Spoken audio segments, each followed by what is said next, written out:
24th October 1861, a chill settled over Salt Lake City as men crowded into a cramped telegraph office to watch a new wire begin carrying words between the eastern states and California in a span of seconds instead of weeks. The room sat close to the center of town, walls stained by coal smoke and lamp soot, floorboards scarred by boots and grit from the streets outside. A single sounder and key rested on a rough wooden table surrounded by battery jars and tangled wire.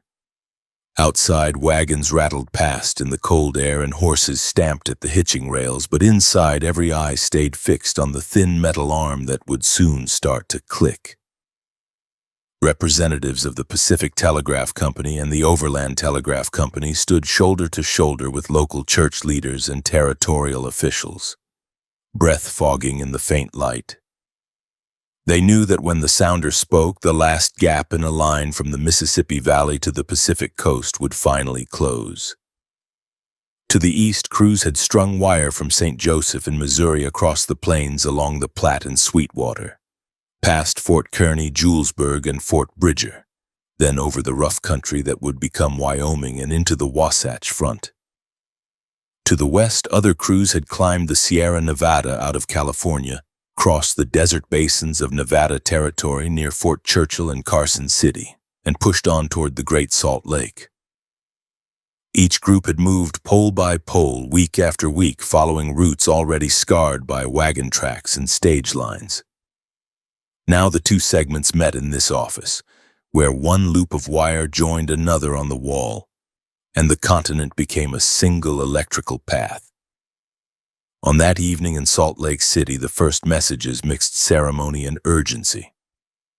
Brigham Young, dressed in dark wool, dictated congratulatory words to the company leaders in San Francisco, marking the success of a project that only months earlier many in Washington and New York had dismissed as impossible.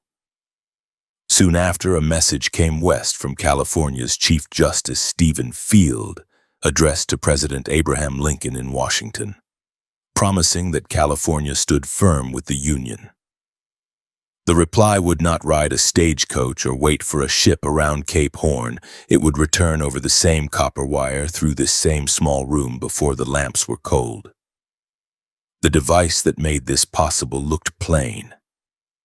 Outside, peeled pine and cedar poles marched over hills and through valleys, each one topped with a crossarm and glass insulators that held the single iron wire clear of the wood. Inside, the wire descended through the wall into a compact sounder, little more than a wooden base, a pair of coils, and an iron arm that tapped against a stop whenever current pulsed through.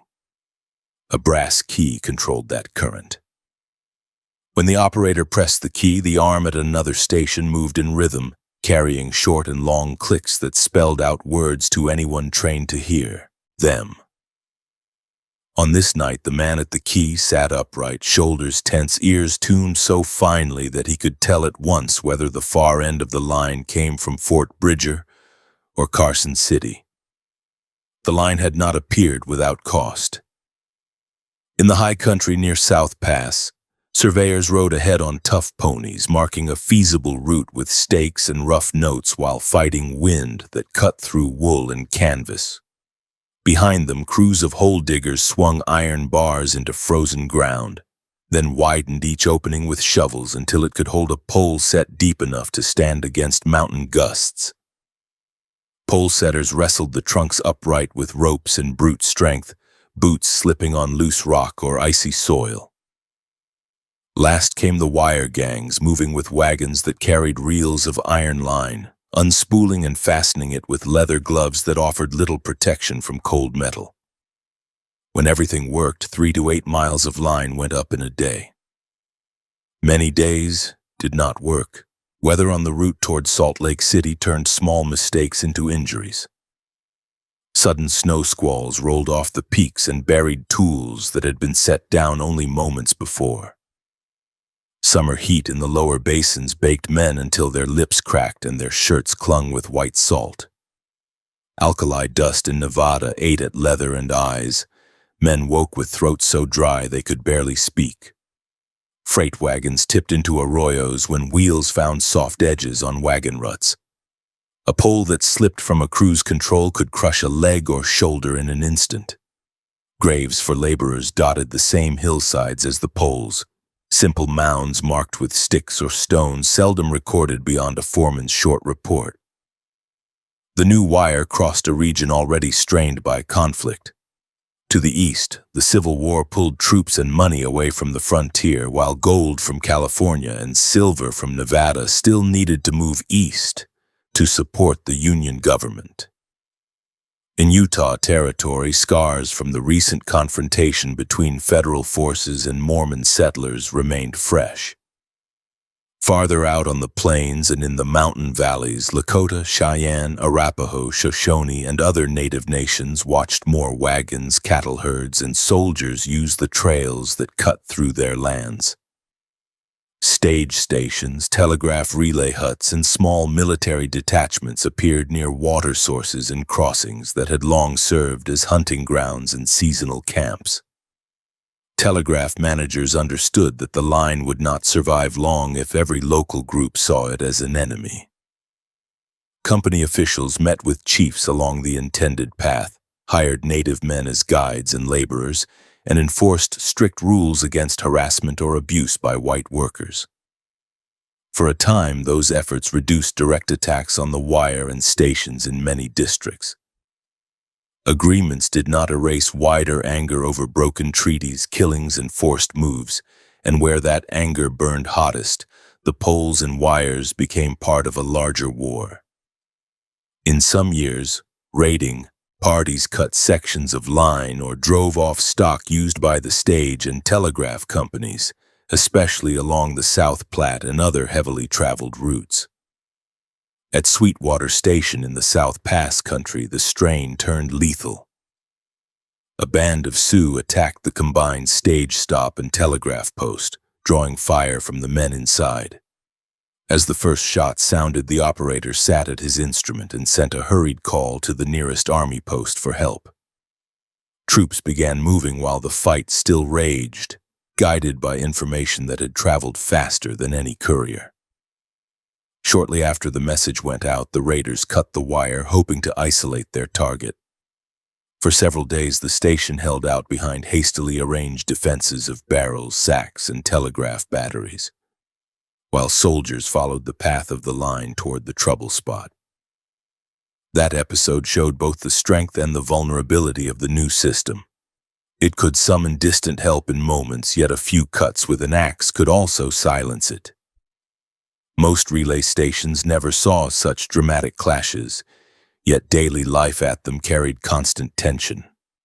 A typical post along the overland route might consist of a low log or frame house with a single room for the operator, a lean-to kitchen, a corral, and a short stable.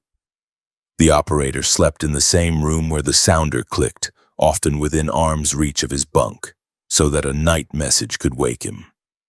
The air held the sharp smell of battery acid, lamp oil, tobacco, and wet wool. Stage drivers came and went at all hours, bringing mail sacks, company dispatches, and gossip from other stations. When word came of raids in the district or of soldiers being moved away, the station crew cleaned their rifles, counted cartridges, and checked the loose spots in walls and shutters. Before the wire, the West moved at the speed of animal muscle.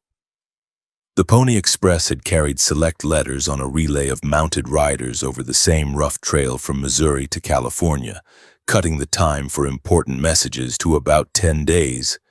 But that service reached only a narrow set of customers and lasted for a short span. Most communication still rode on stagecoaches and military couriers bouncing over rutted roads or traveled by ship routes that took months. News of President William Henry Harrison's death, for example, had taken more than 100 days to reach Los Angeles in the 1840s. On the frontier, that kind of delay gave thieves, killers, and absconding debtors a wide margin of safety. A man who stole a strongbox from a coach near the Rockies could ride to a distant settlement and pass himself off as a harmless drifter long before any written warning arrived. Law officers west of the Mississippi worked inside those limits. County sheriffs and town marshals often served districts so large that a full day's ride barely covered a fraction of their jurisdiction. A sheriff's office might be nothing more than a small front room in a brick or frame building, with a desk, a stove, a few wanted circulars on the wall, and a short row of barred cells behind. United States Marshals and their deputies enforced federal warrants across entire territories, relying on local posses when they could raise them. When trouble came, an officer wrote letters to other towns describing suspects and crimes, trusting that someone would remember the details when the mail eventually arrived. Coordination between counties rested on personal friendships and the chance timing of travelers. The Telegraph began to change that balance, even before most outlaws understood how. A sheriff in a rail or stage town could visit the local office with a written note describing a suspect and dictate a concise message for the operator to send along the line. Names, height, build, hair and beard color, scars, and favored weapons fit into a handful of paid words when trimmed of every extra phrase. Operators passed such notices to every station along a given stretch where other lawmen, station keepers, or railroad agents copied them by hand and pinned them near their desks. For the first time, a man who held up a coach in one county could find his description waiting in the next town he drifted into, even if he arrived only a day later. Express and stage companies adopted the wire as part of their response to robbery and theft. Firms such as Wells Fargo already kept records of shipments, passengers, and routes. The Telegraph let their agents act on that information without delay. When a stage was stopped and a treasure box carried off, the nearest agent sent a concise report over the line to the company office and to law officers along the likely escape routes. That report included the time and place of the holdup, the number of robbers, details of their clothing and weapons, and the direction they had ridden away. Company detectives and local sheriffs used those details to choose which forks of the trail to watch, which ferries to guard, and which small towns to search. The Army also treated the Telegraph as an essential tool. With regular troops pulled elsewhere during the Civil War and later conflicts, frontier commanders in places like Colorado, Nebraska, and Utah had to stretch small garrisons across long distances. Orders from department headquarters went out by wire, directing units to protect specific stations, river crossings, or stretches of trail. When raids struck, telegraph operators summoned soldiers in the same way the Sweetwater man had, sending brief but urgent messages that told officers where to ride.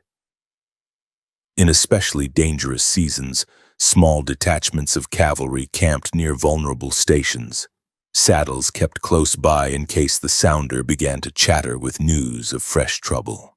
Telegraph lines rarely ran in isolation.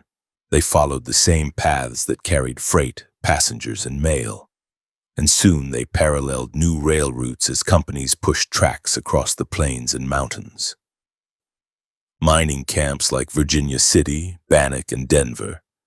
Operators tapped out commodity prices, shipping orders, and personal notes that moved money and people as much as words.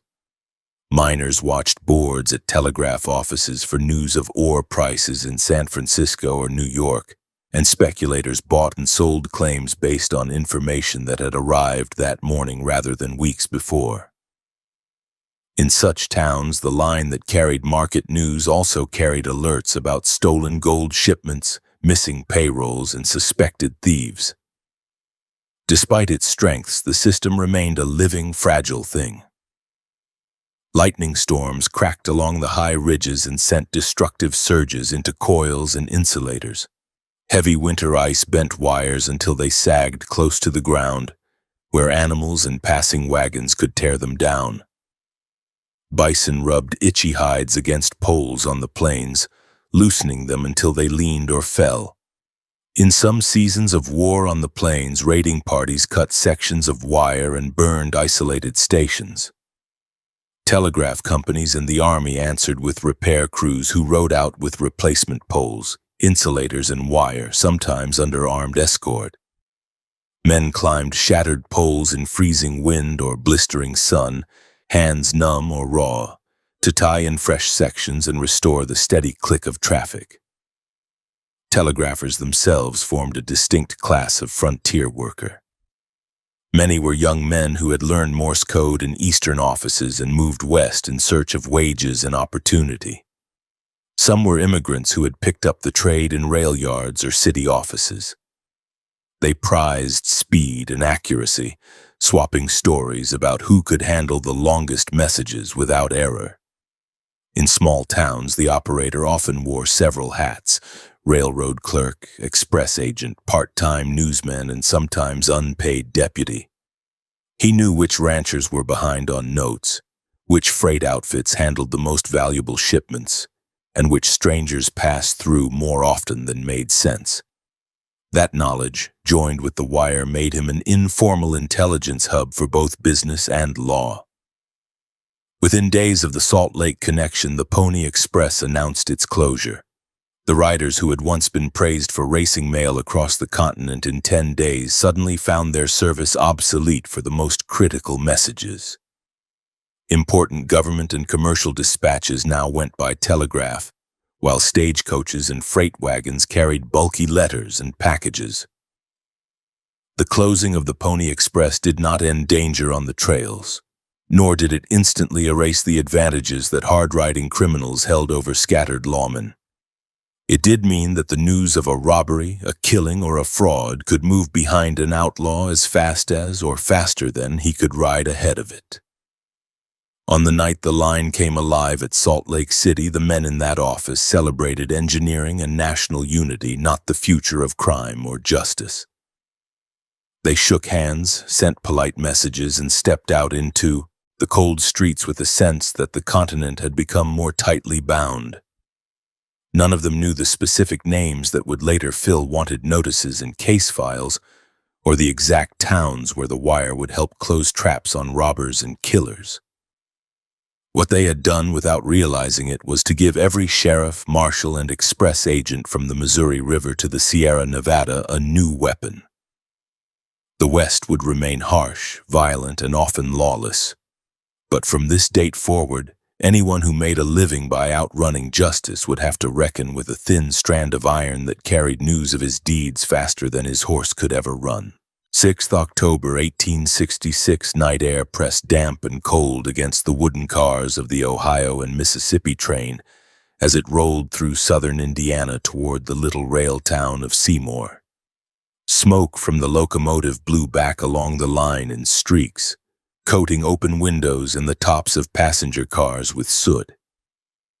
Inside, lamps swung slightly with the motion, throwing uneven light over men in worn suits and work clothes slumped in their seats, hats tipped down over tired faces. A few farmers returning from market dozed with their hands folded across their coats.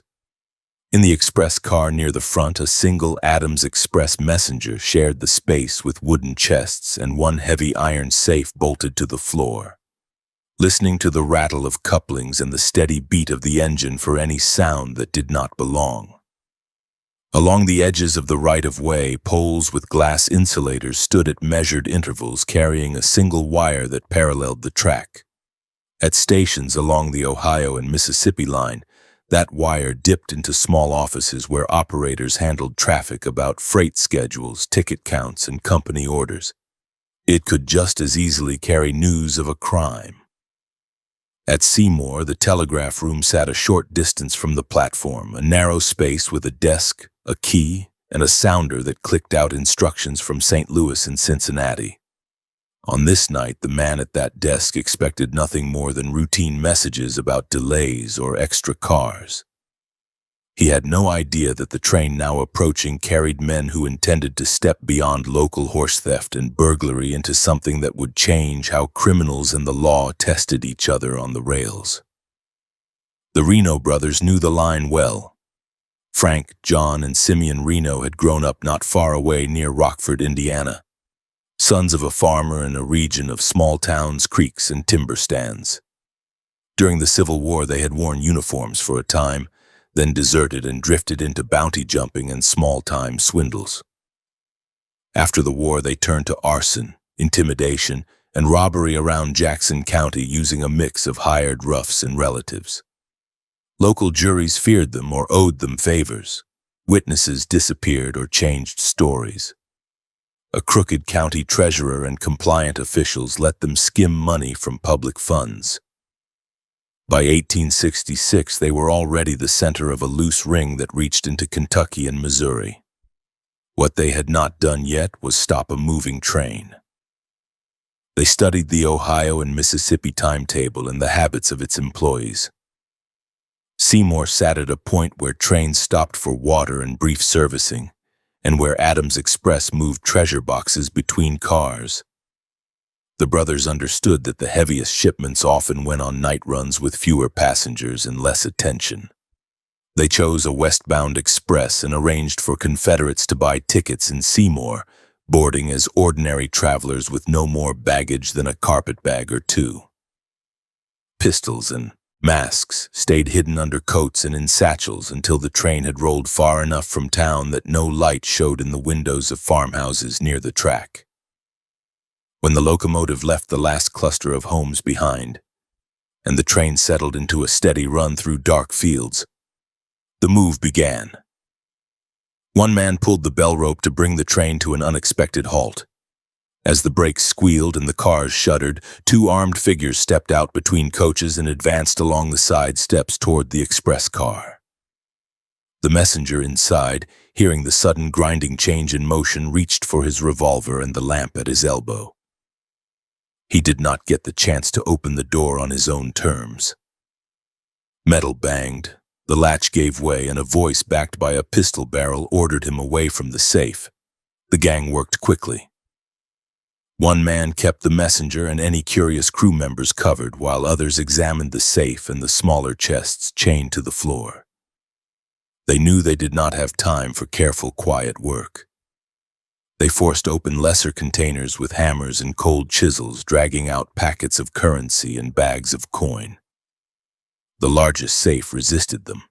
Rather than stay exposed on the stop train, they pulled it from its bolts and muscled it to the door, then pitched it down an embankment into the darkness below, planning to return when there was less risk of interruption. Once they had gathered what they could from the express car, they ordered the engineer to get the train underway again and disappeared into the night, horses waiting along a side road. On board, shaken crew members and passengers took stock as the train rolled toward Seymour.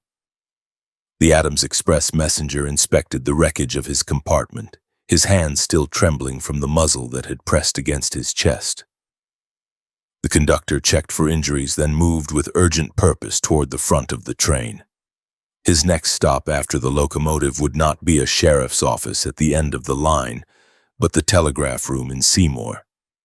The gang had left him with a damaged car and robbed passenger, but the wire running along the tracks offered something outlaws had not dealt with in earlier decades. Within minutes of arrival, that thin line could repeat their crime into distant rooms filled with men ready to respond. The Seymour telegraph office came awake as soon as the conductor burst through its door. The operator, who had been copying a routine company message, set aside his work and listened as the railroad man poured out details. Masked men, the place where the train had been stopped, the express safe thrown from the car, the direction in which riders had disappeared. The conductor described the build of the leader, the way his hat had been pulled low over his eyes, the sound of his voice. He mentioned that some of the men had seemed familiar from town, though he could not place them fully through the masks. The operator translated that rush of words into the measured pulses of Morse, sending a report to company headquarters and Adams Express offices, and to stations up and down the line with instructions to alert local authorities.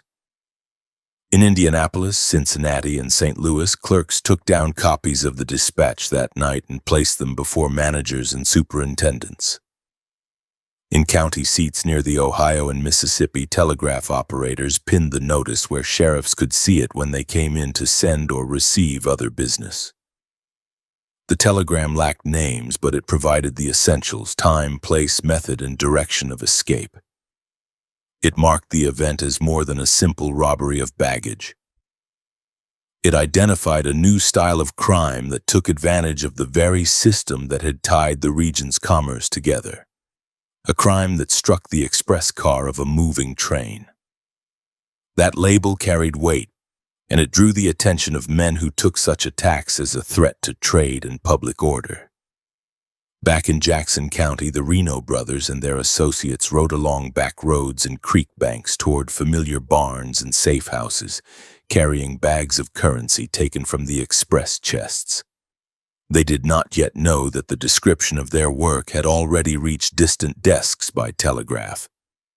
They had reasons to feel confident. Local juries had failed to convict them in past cases involving arson, counterfeit money, and a county treasury theft. Supporters and relatives had helped them intimidate witnesses and influence lawyers. On the surface, this new robbery did not look different from other bold moves they had made. They had stopped a train in open country, taken what they could quickly, and disappeared into a landscape of farms and timber where friends could hide them. In the days that followed, however, the impact of the wire began to show. Newspapers along the Ohio and Mississippi line carried reports of the robbery, drawing on telegraphed summaries that arrived before any reporter could travel to the scene. Townsfolk in Seymour, Rockford, and surrounding settlements read about it, even as rumors in their own streets named the Renos as likely culprits. Express company officials took statements from the messenger and train crew, then sent further messages over the telegraph describing the suspect's manner and possible identities to other offices. What might once have remained partly local gossip now spread out through columns of print and the company's internal wires, making it harder for the gang to pretend that nothing unusual had happened.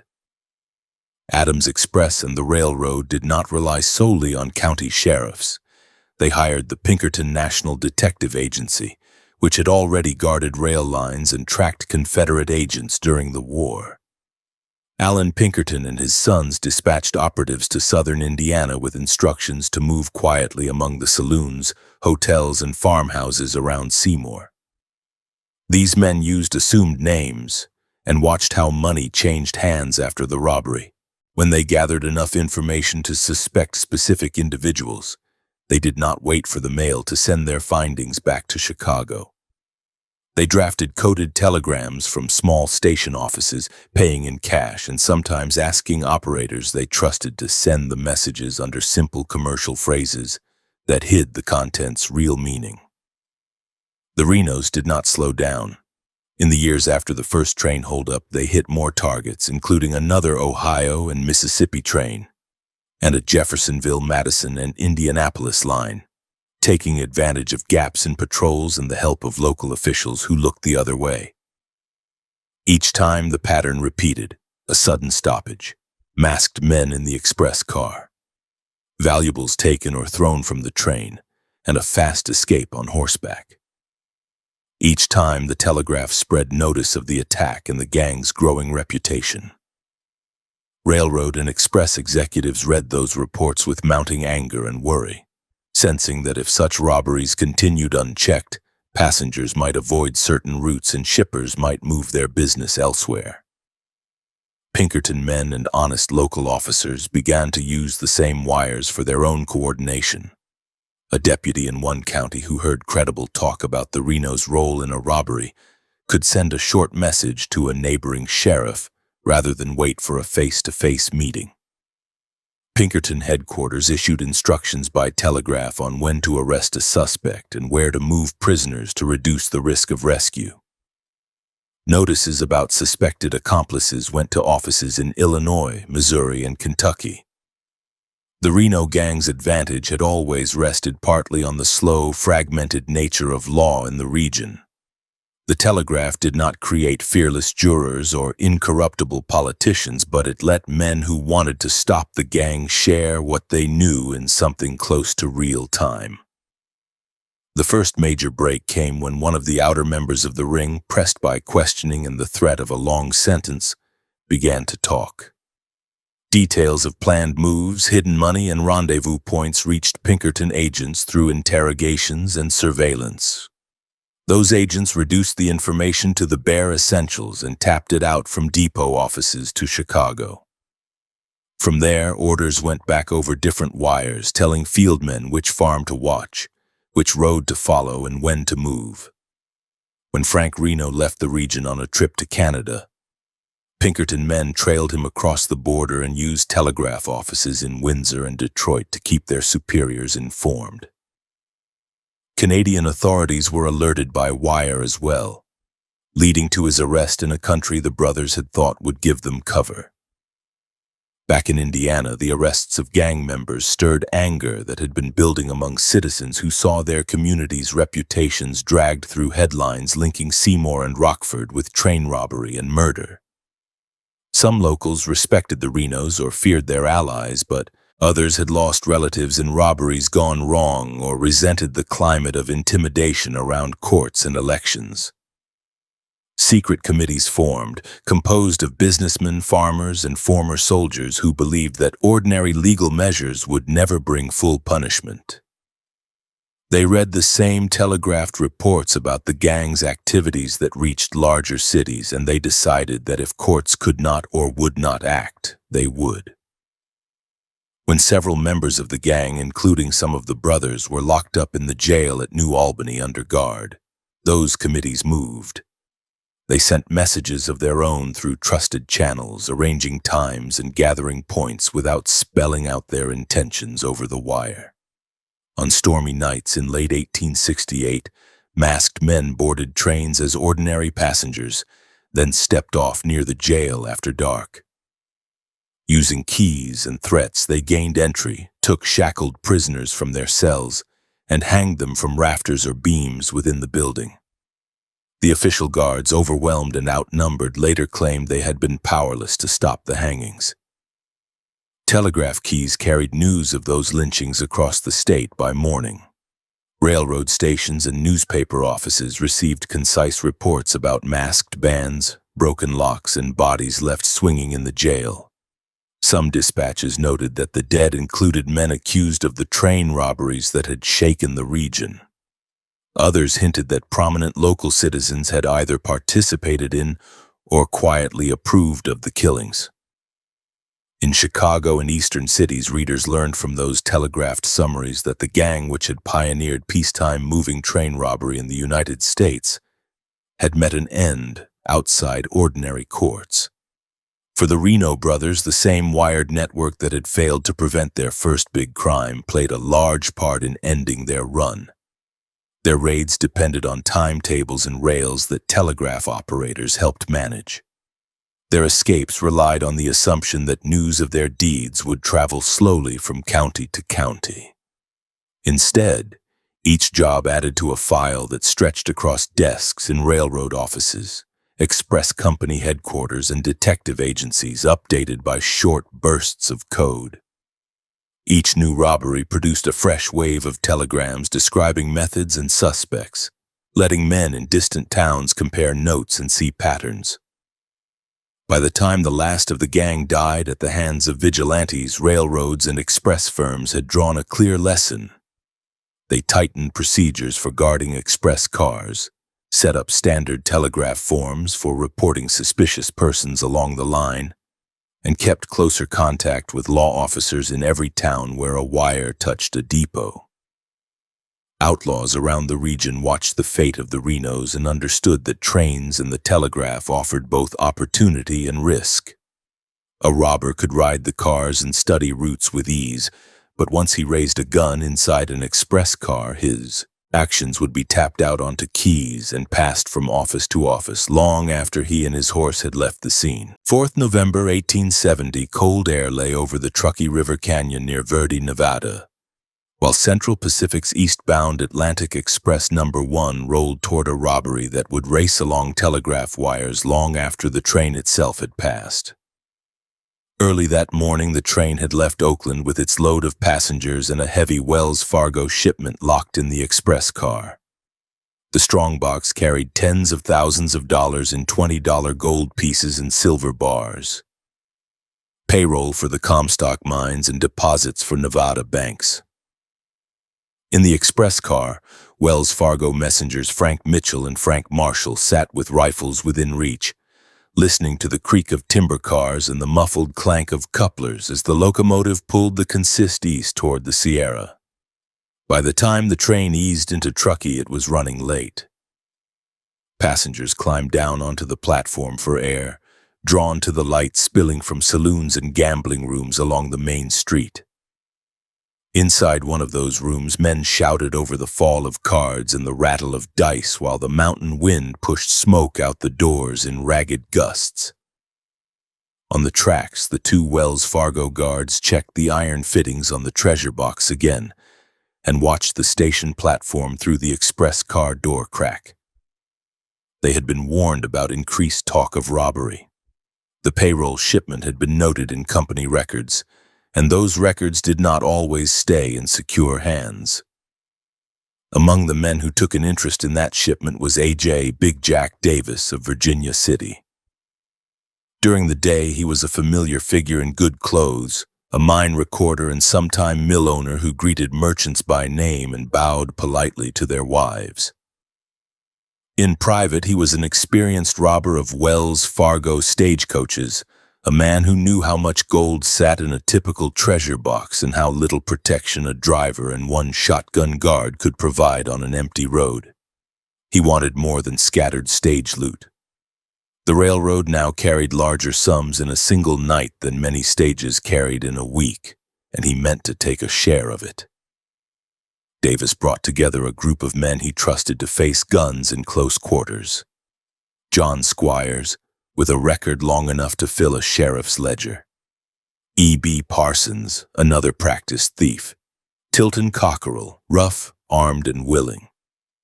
James Gilchrist, a miner with little experience in crime but eager for easy money. To support them, Davis reached beyond Nevada. John Chapman, a 20-something former Sunday school superintendent from Virginia City, looked nothing like a bandit when he boarded a ferry in San Francisco Bay. He wore neat clothing and carried himself as a respectable clerk. His task was simple and crucial. Wells Fargo and Central Pacific scheduled their heavy treasure shipments with care. Chapman needed the exact departure of the eastbound train that would carry the Comstock payroll. He waited in Oakland, watching the railroad offices, listening, asking the right questions without seeming to pry. When he had the time and date, he walked into a Western Union office and wrote a coded message to a contact in Reno. The operator at the Oakland counter took Chapman's form, read the destination, and tapped the message into the key. A few words, a few numbers, meaningless to anyone without the agreed key. The signal clicked along copper wire strung across the continent. In Reno, Western Union's operator at the small office heard the pattern on his own sounder, transcribed the marks onto paper, and slid the form across the counter to local carpenter R.A. Sal Jones. Jones folded the paper, left the office, and moved quickly through town to pass the news.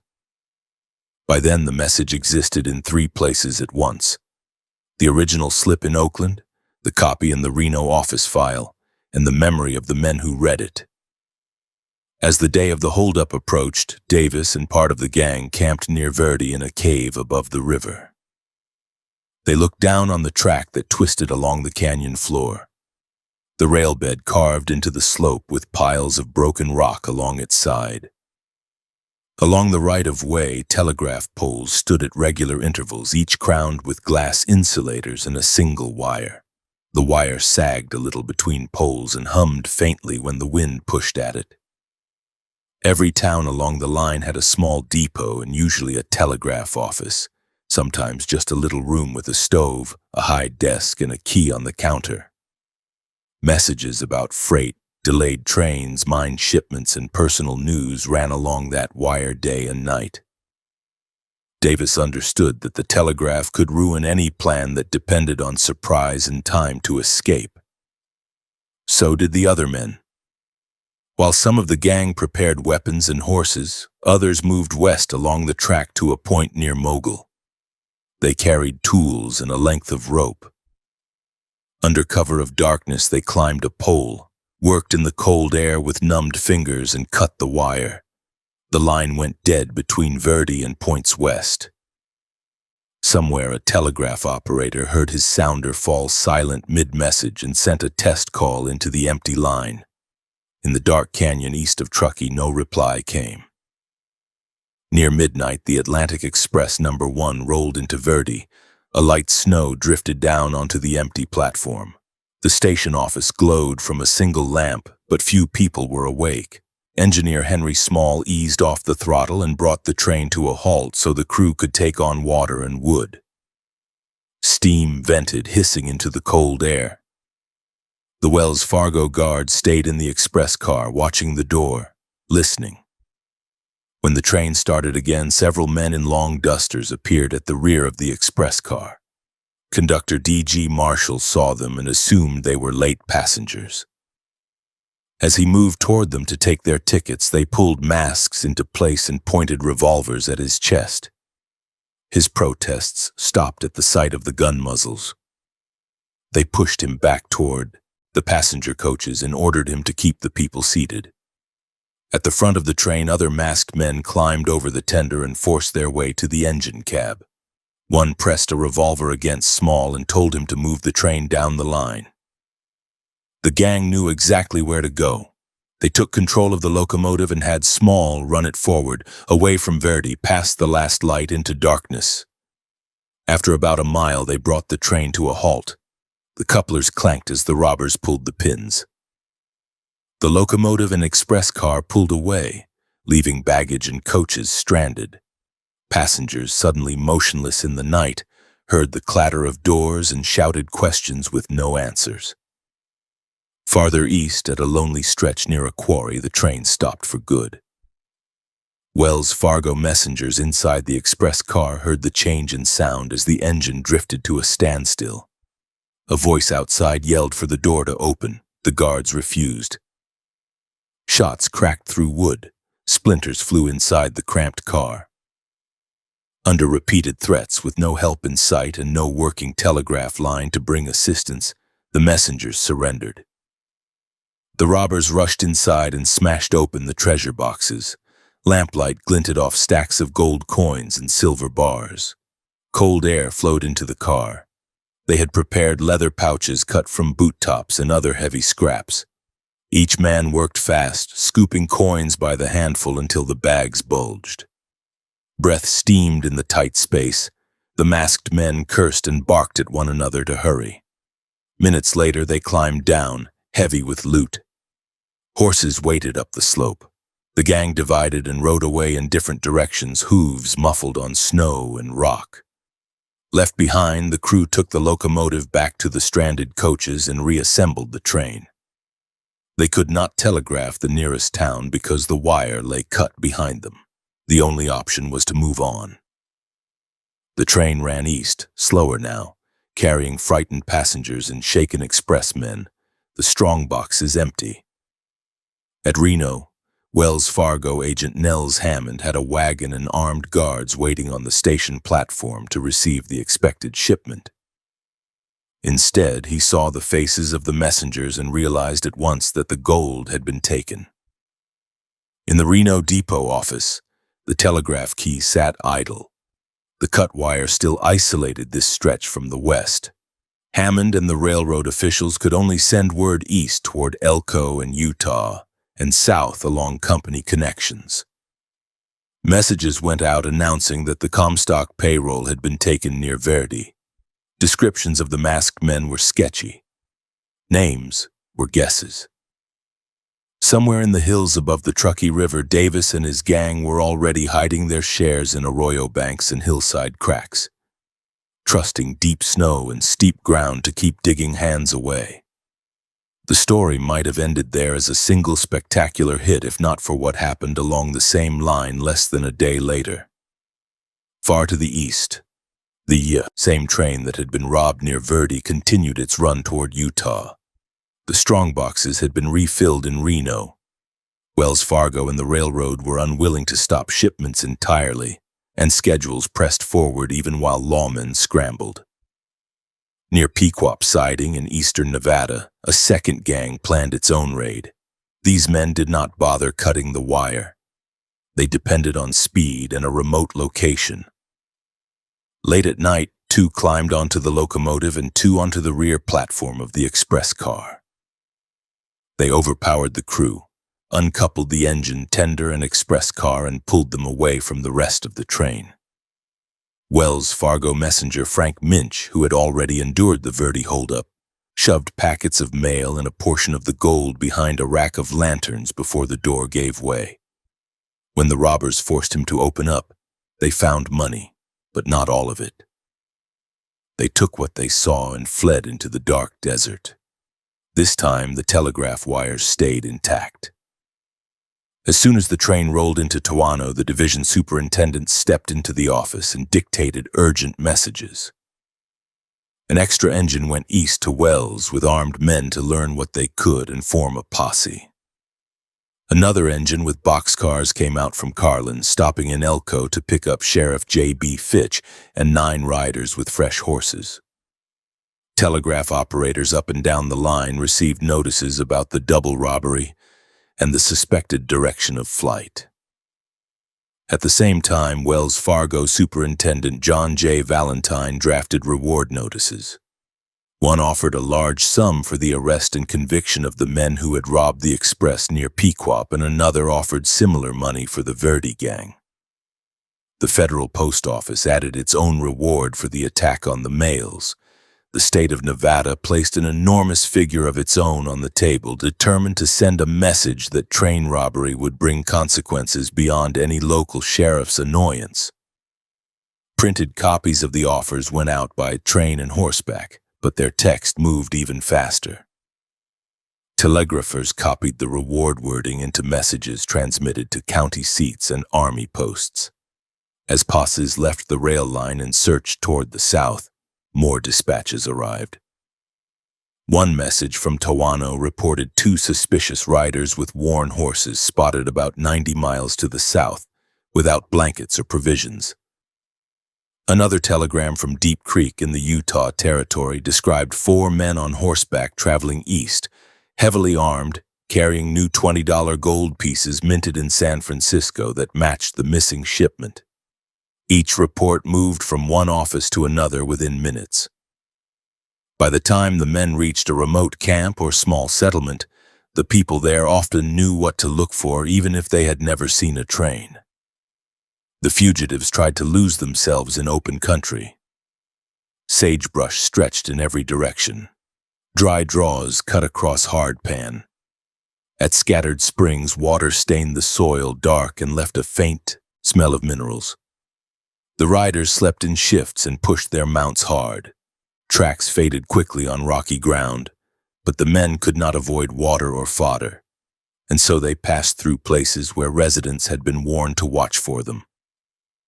Near the Great Salt Lake, 2 Wells Fargo agents, H.P. Kimball and J.L. Knowlton, headed out after receiving word of suspicious strangers who matched the latest descriptions. They met a local man, Riley Judd, who knew the country and joined them. When the searchers finally saw 2 horsemen who seemed to match the reports, they watched for a moment as the strangers tried to avoid a camp and pressed on in an easterly direction. That avoidance told its own story. Kimball, Knowlton, and Judd moved in. They caught one man without much struggle. The other tried to spur away, but a hard chase through rough ground ended his run. When the lawmen searched the captives, they found a roll of greenbacks and a heavy pouch of gold. The coins bore the right mint and date. The men gave their names as Daniel Boone Baker and Leander Morton. Later, another accomplice, Daniel Taylor, was picked up after more telegraph descriptions reached authorities to the east. Investigators learned that Army deserters from Camp Halleck had been suspected in the Pequot robbery because one of the clues at the site was a glove bearing a soldier's name and a brass compass engraved with another.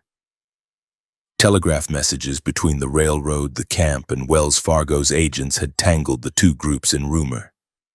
The arrests of Baker and Morton straightened the picture, showing that the train robbers had either acquired or stolen those items from the deserters.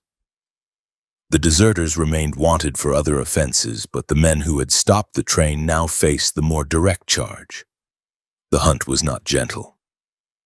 The posses rode through cold nights over rough ground with only brief campfire stops. Men and horses went without sleep and in some cases without proper food. Prisoners once taken were marched or hauled back toward railheads in irons. In Elko, Baker, Morton, and Taylor found themselves behind thick stone walls, under watch by guards who understood that the state and the company saw them as examples for others. For Wells Fargo and Central Pacific, the Verde and Pequot holdups hardened attitudes. These were not isolated stage stick-ups on obscure mountain roads. 2 robberies of the same train within a single day with heavy losses had embarrassed the companies and shaken confidence in the safety of long-distance shipments. The response set patterns that lasted for the rest of the century. Superintendents began to keep telegraph operators on closer schedules, ready to send news of any delay or suspicious report. Rewards were standardized and prepared in advance so that, after any attack, notices could go out almost immediately. The company hired more special agents whose duties included not only field pursuit but also constant communication with far-flung offices. A loss would be followed by a storm of telegrams to sheriffs, marshals, and town agents along likely escape routes, each message naming suspected men, horses, clothing, and weapons. That system did not stay confined to the main line. In Nevada and the surrounding territories, Wells Fargo Express shipments still traveled by stagecoach to mining camps like Cherry Creek, Hamilton, and other scattered towns where the rail did not reach. By the mid-1870s and into the early 1880s, the same pattern of quick telegraphed alerts that had closed in on the Pequot robbers now reached those remote routes. When a lone highwayman stopped the stage from Wells to Cherry Creek in early July 1875, masked and armed with a shotgun, the driver handed over the express box and watched the robber ride off at an unhurried pace. In earlier years, the nearest lawman might have heard about the crime only after riders carried the news by hand. In this case, the driver pushed his team to the next station and reported the holdup to a telegraph operator.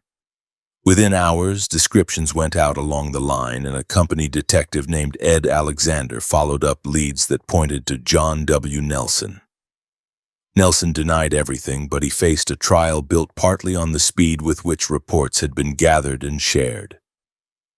The pattern strengthened further in August 1882 when David Francis and Francis Hawley held up a stage between Wells and Cherry Creek near Spruce Mount Station. They forced driver John Hamilton to throw down the treasure box and then smashed it open, taking what little money it held.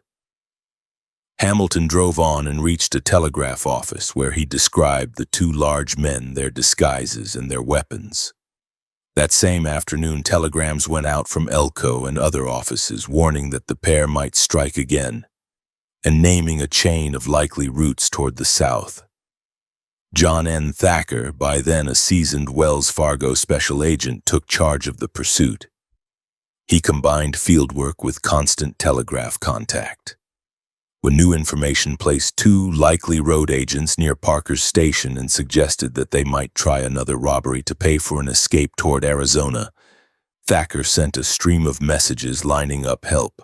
He arranged for men he trusted to ride as passengers on the Pioche stage, where they would be ready with shotguns if the robbers showed themselves. He hired a buggy in Hamilton with another ally and kept station operators updated on his movements. From one office, he wired his superiors a short report that he was on the trail of the Cherry Creek robbers, that they were many hours ahead, and that he expected to close the distance by the next night. That brief telegram showed how far the system had come since Verdi. In 1870, Davis had cut the wire near the Truckee River to buy his gang a few precious hours. Even then, once the train reached a working office, news of the crime had outrun horses and spread across state lines in a single evening. By the 1880s, dedicated corporate detectives like Thacker could coordinate multi-day chases over hundreds of miles while staying in touch with headquarters and with each telegraph operator along the way. Outlaws still rode hard and knew every canyon draw and stand of timber, but the distances that once protected them no longer belonged only to the horse and the trail. The wire above the tracks and roads carried names, descriptions, and sightings across that same ground in moments.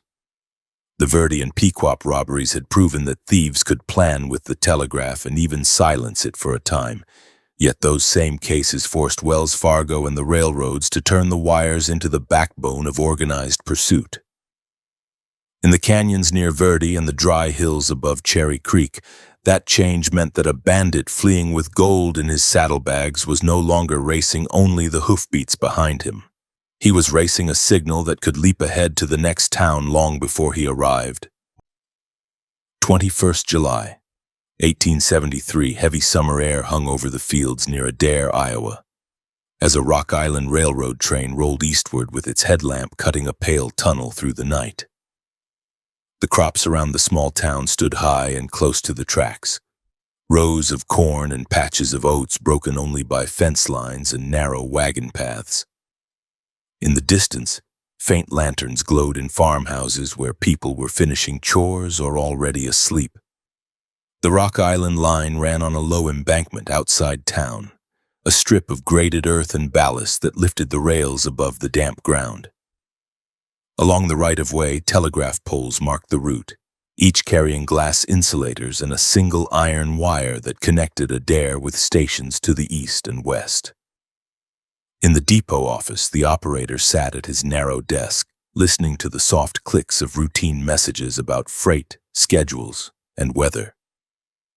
Nothing in his cramped room suggested that men were already at work along the line to turn an ordinary train into a wreck.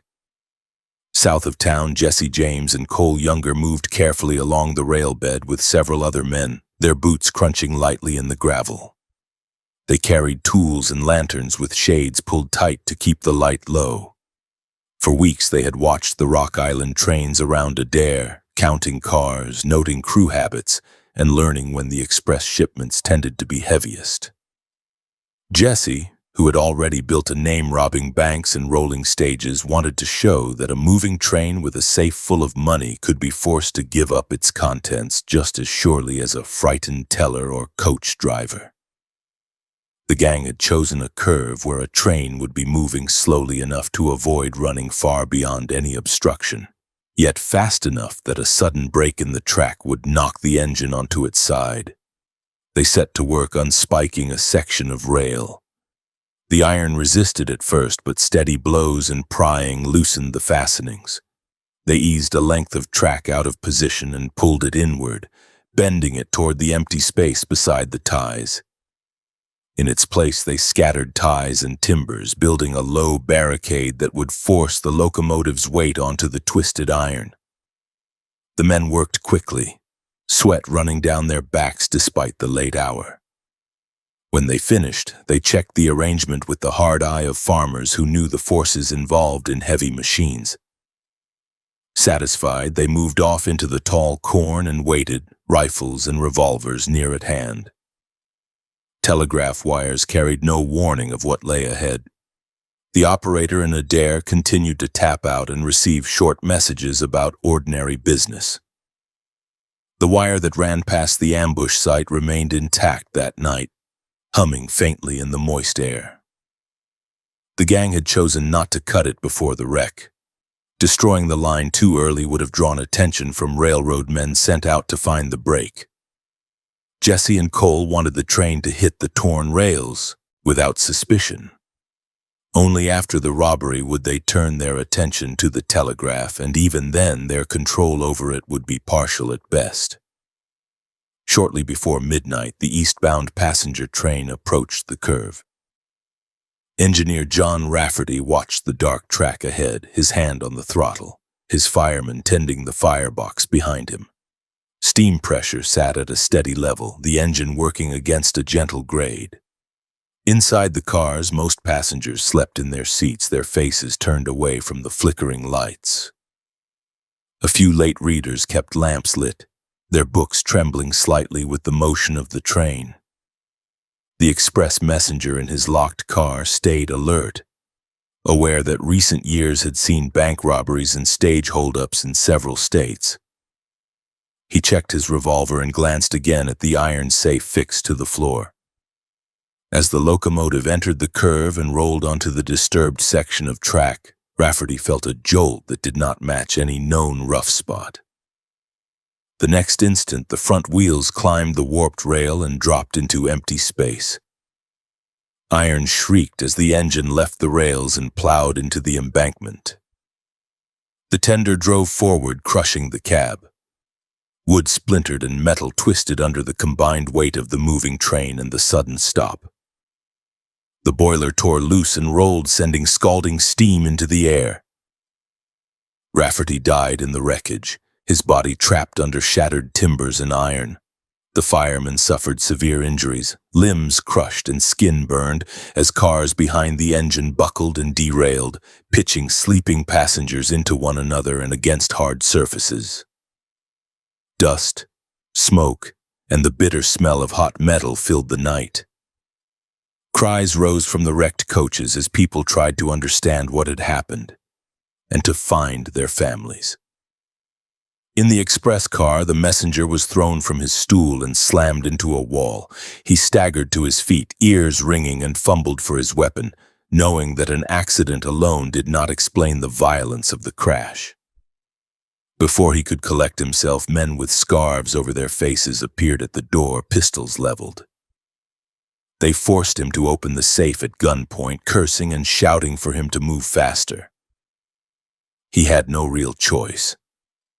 Trapped in a damaged car, cut off from help, he dialed the combination with trembling fingers while the robbers watched every move. The gang took what they wanted quickly. Gold, currency, and other valuables went into sacks they had brought for that purpose. One man kept his pistol trained on the messenger and any passenger who got too close. Others moved along the track, keeping an ear out for shots or shouts that might signal unexpected resistance.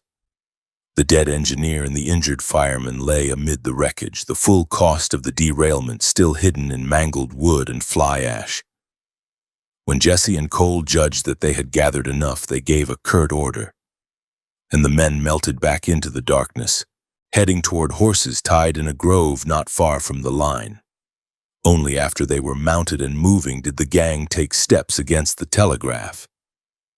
Somewhere down the route, Confederates cut the wire and pulled it from a couple of poles, throwing it into the grass.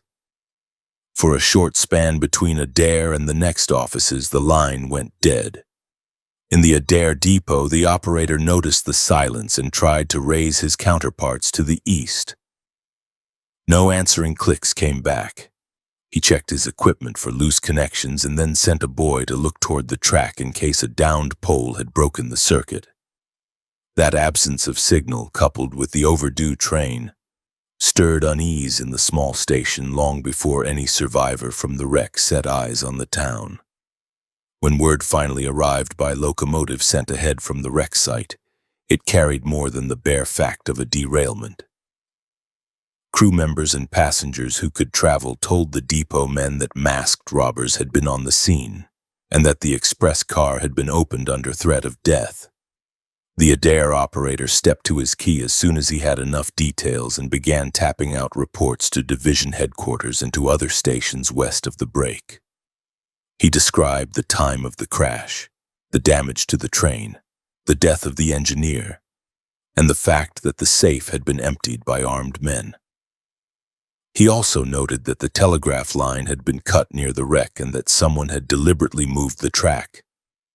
Those messages moved out along the parts of the system that still functioned. In Des Moines, Chicago, and smaller towns along the Rock Island line, railroad officials and law officers read the dispatches and grasped at once that something new had happened.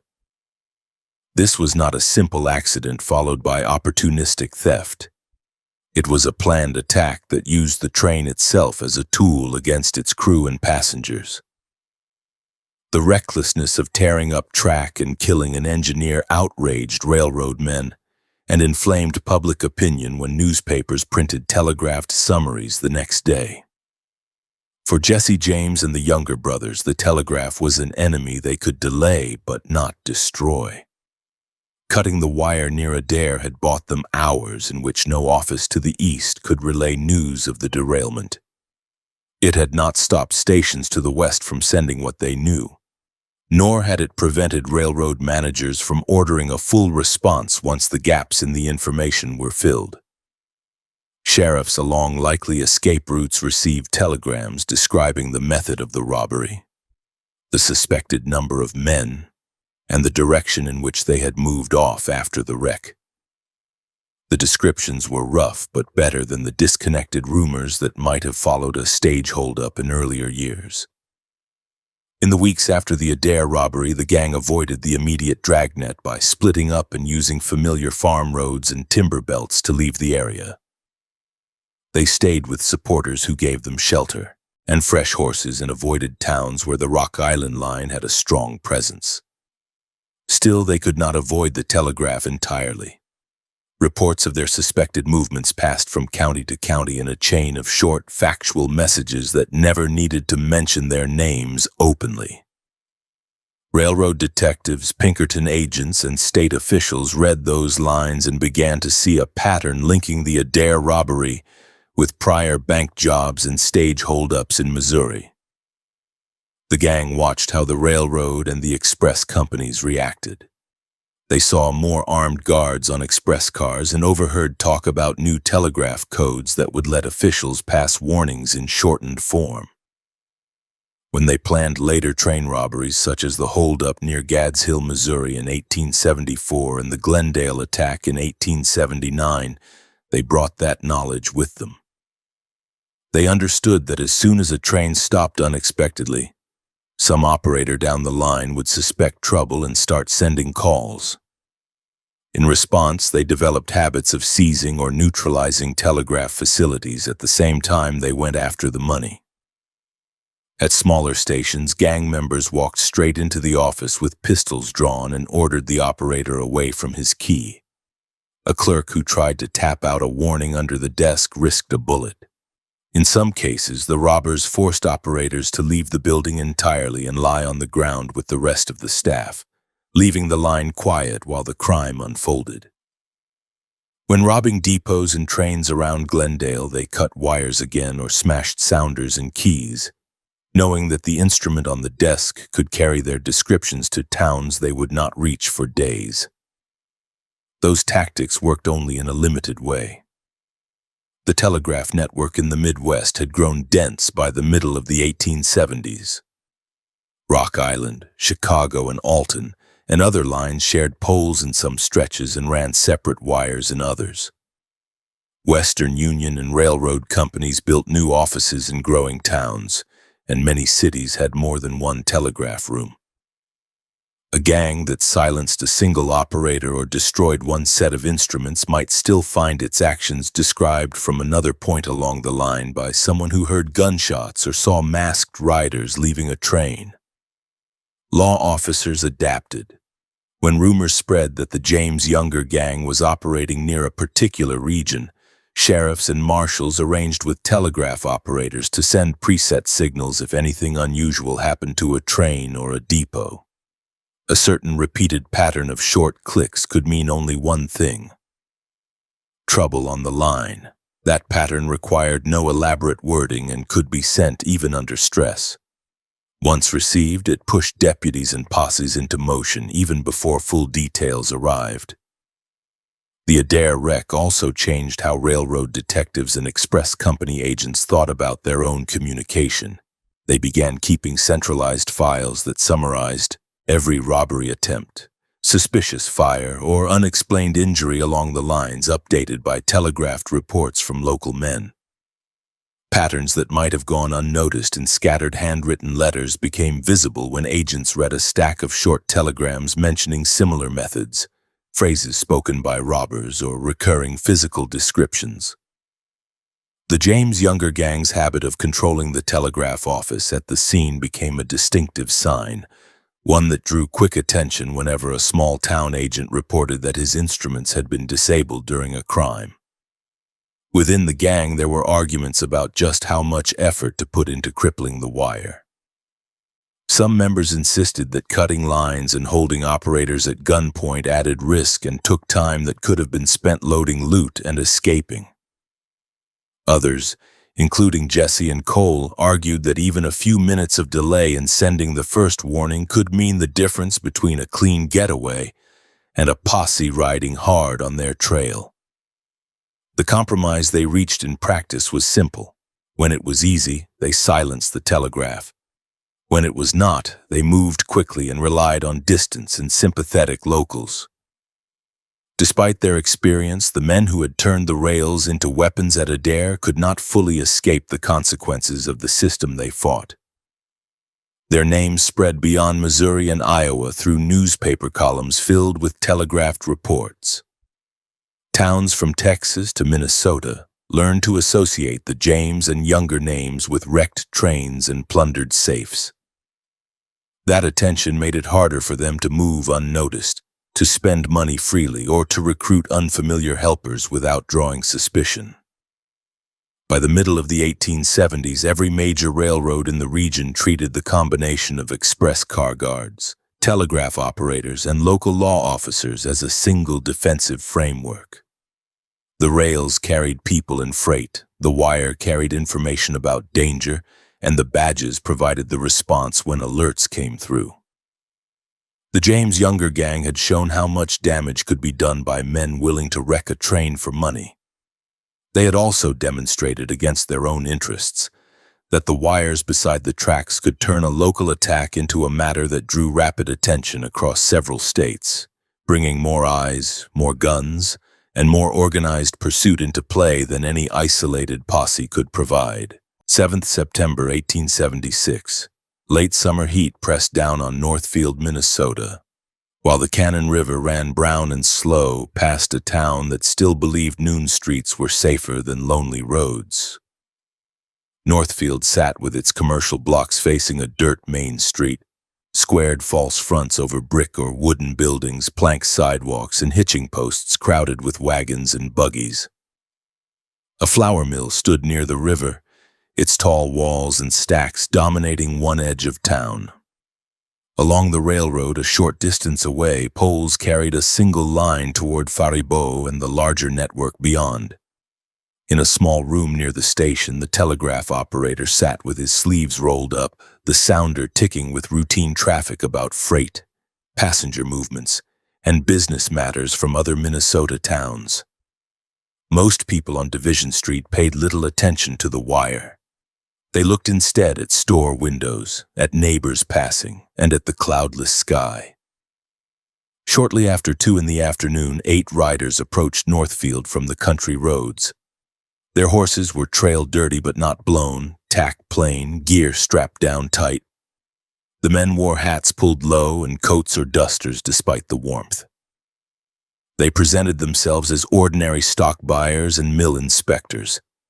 Beneath that cover, they were the James and Younger brothers and their associates, hardened by years of robbery in Missouri and surrounding states.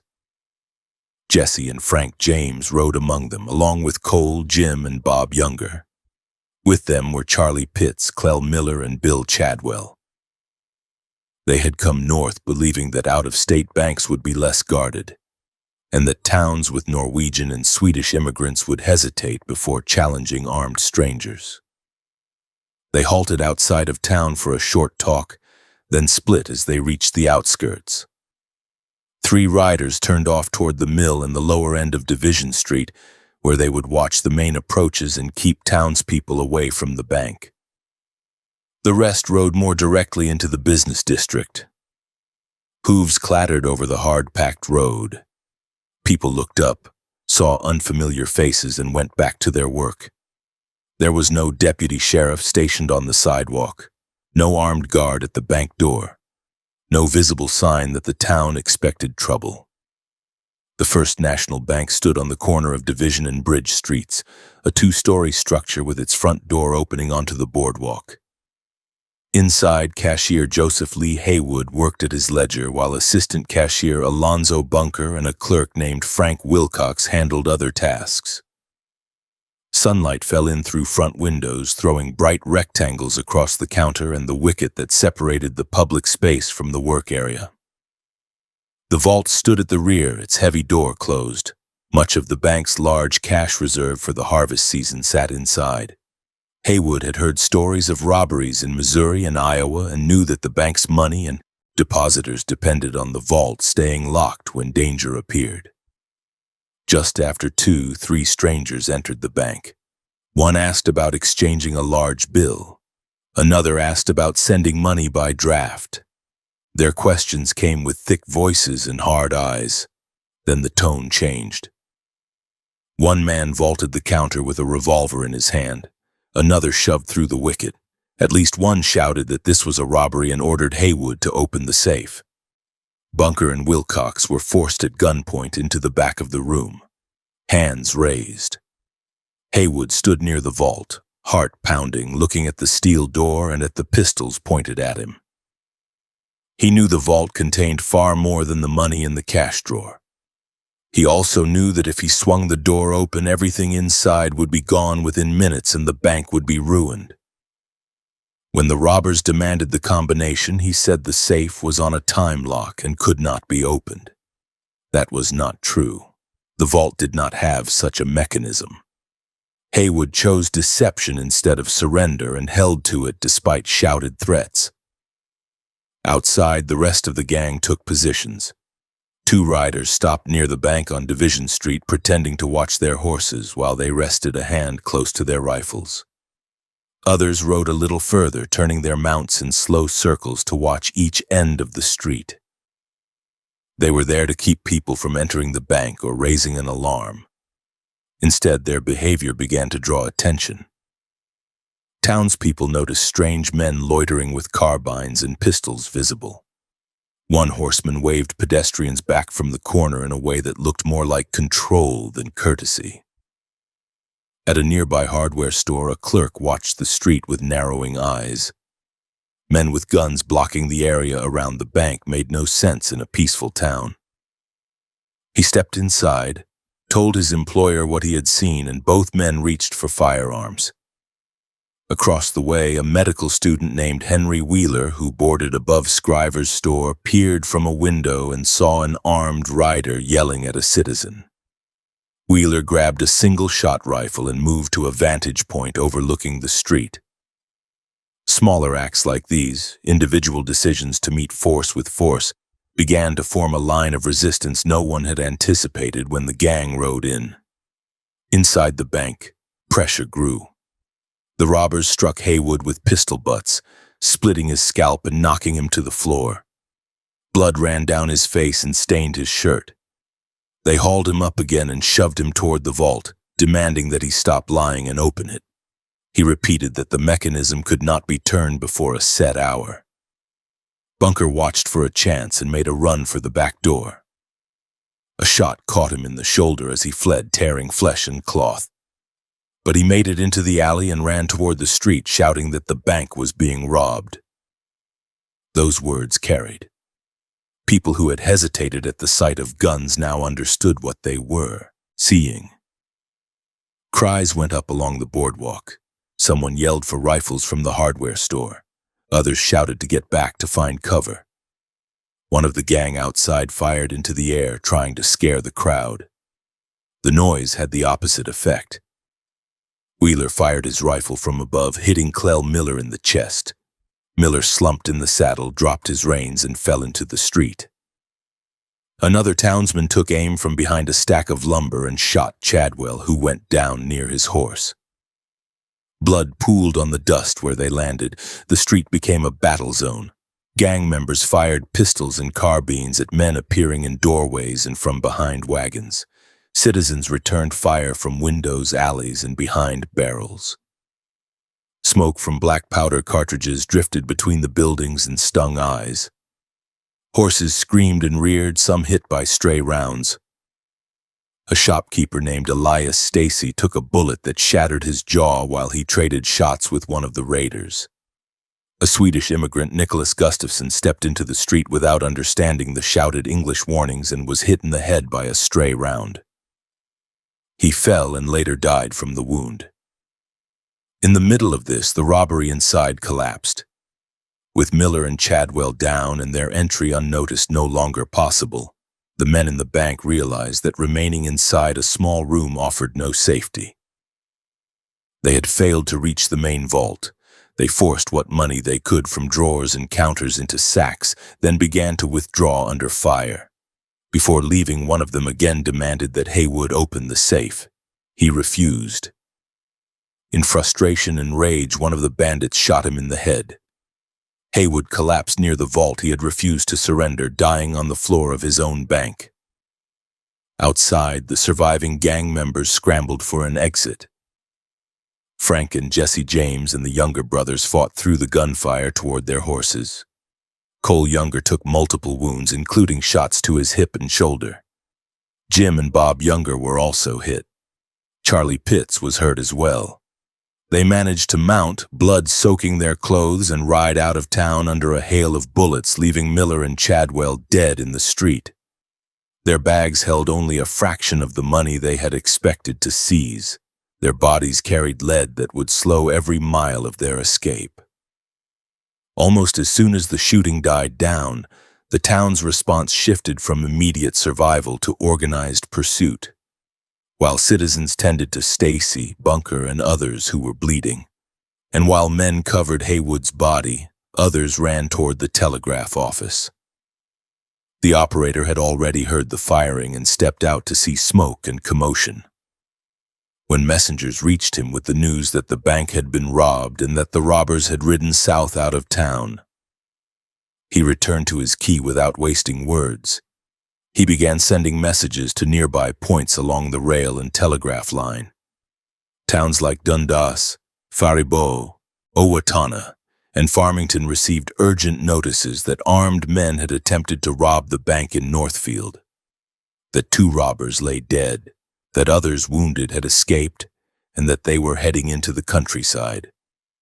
Descriptions went out as clearly as adrenaline and limited time allowed.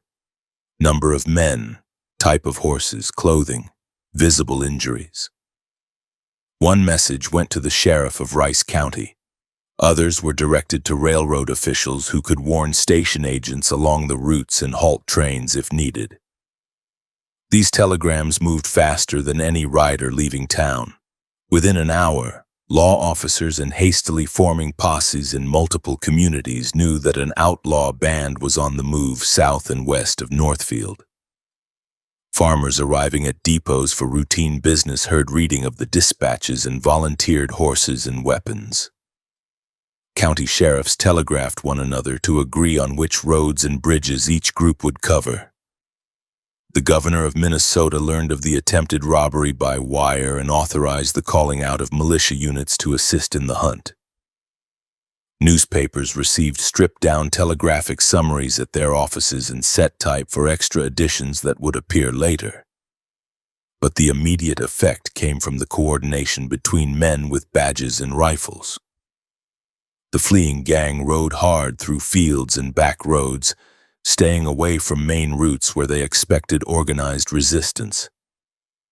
They crossed creeks, pushed through woods, and used any available cover, but they could not erase the fact that several of them were badly hurt.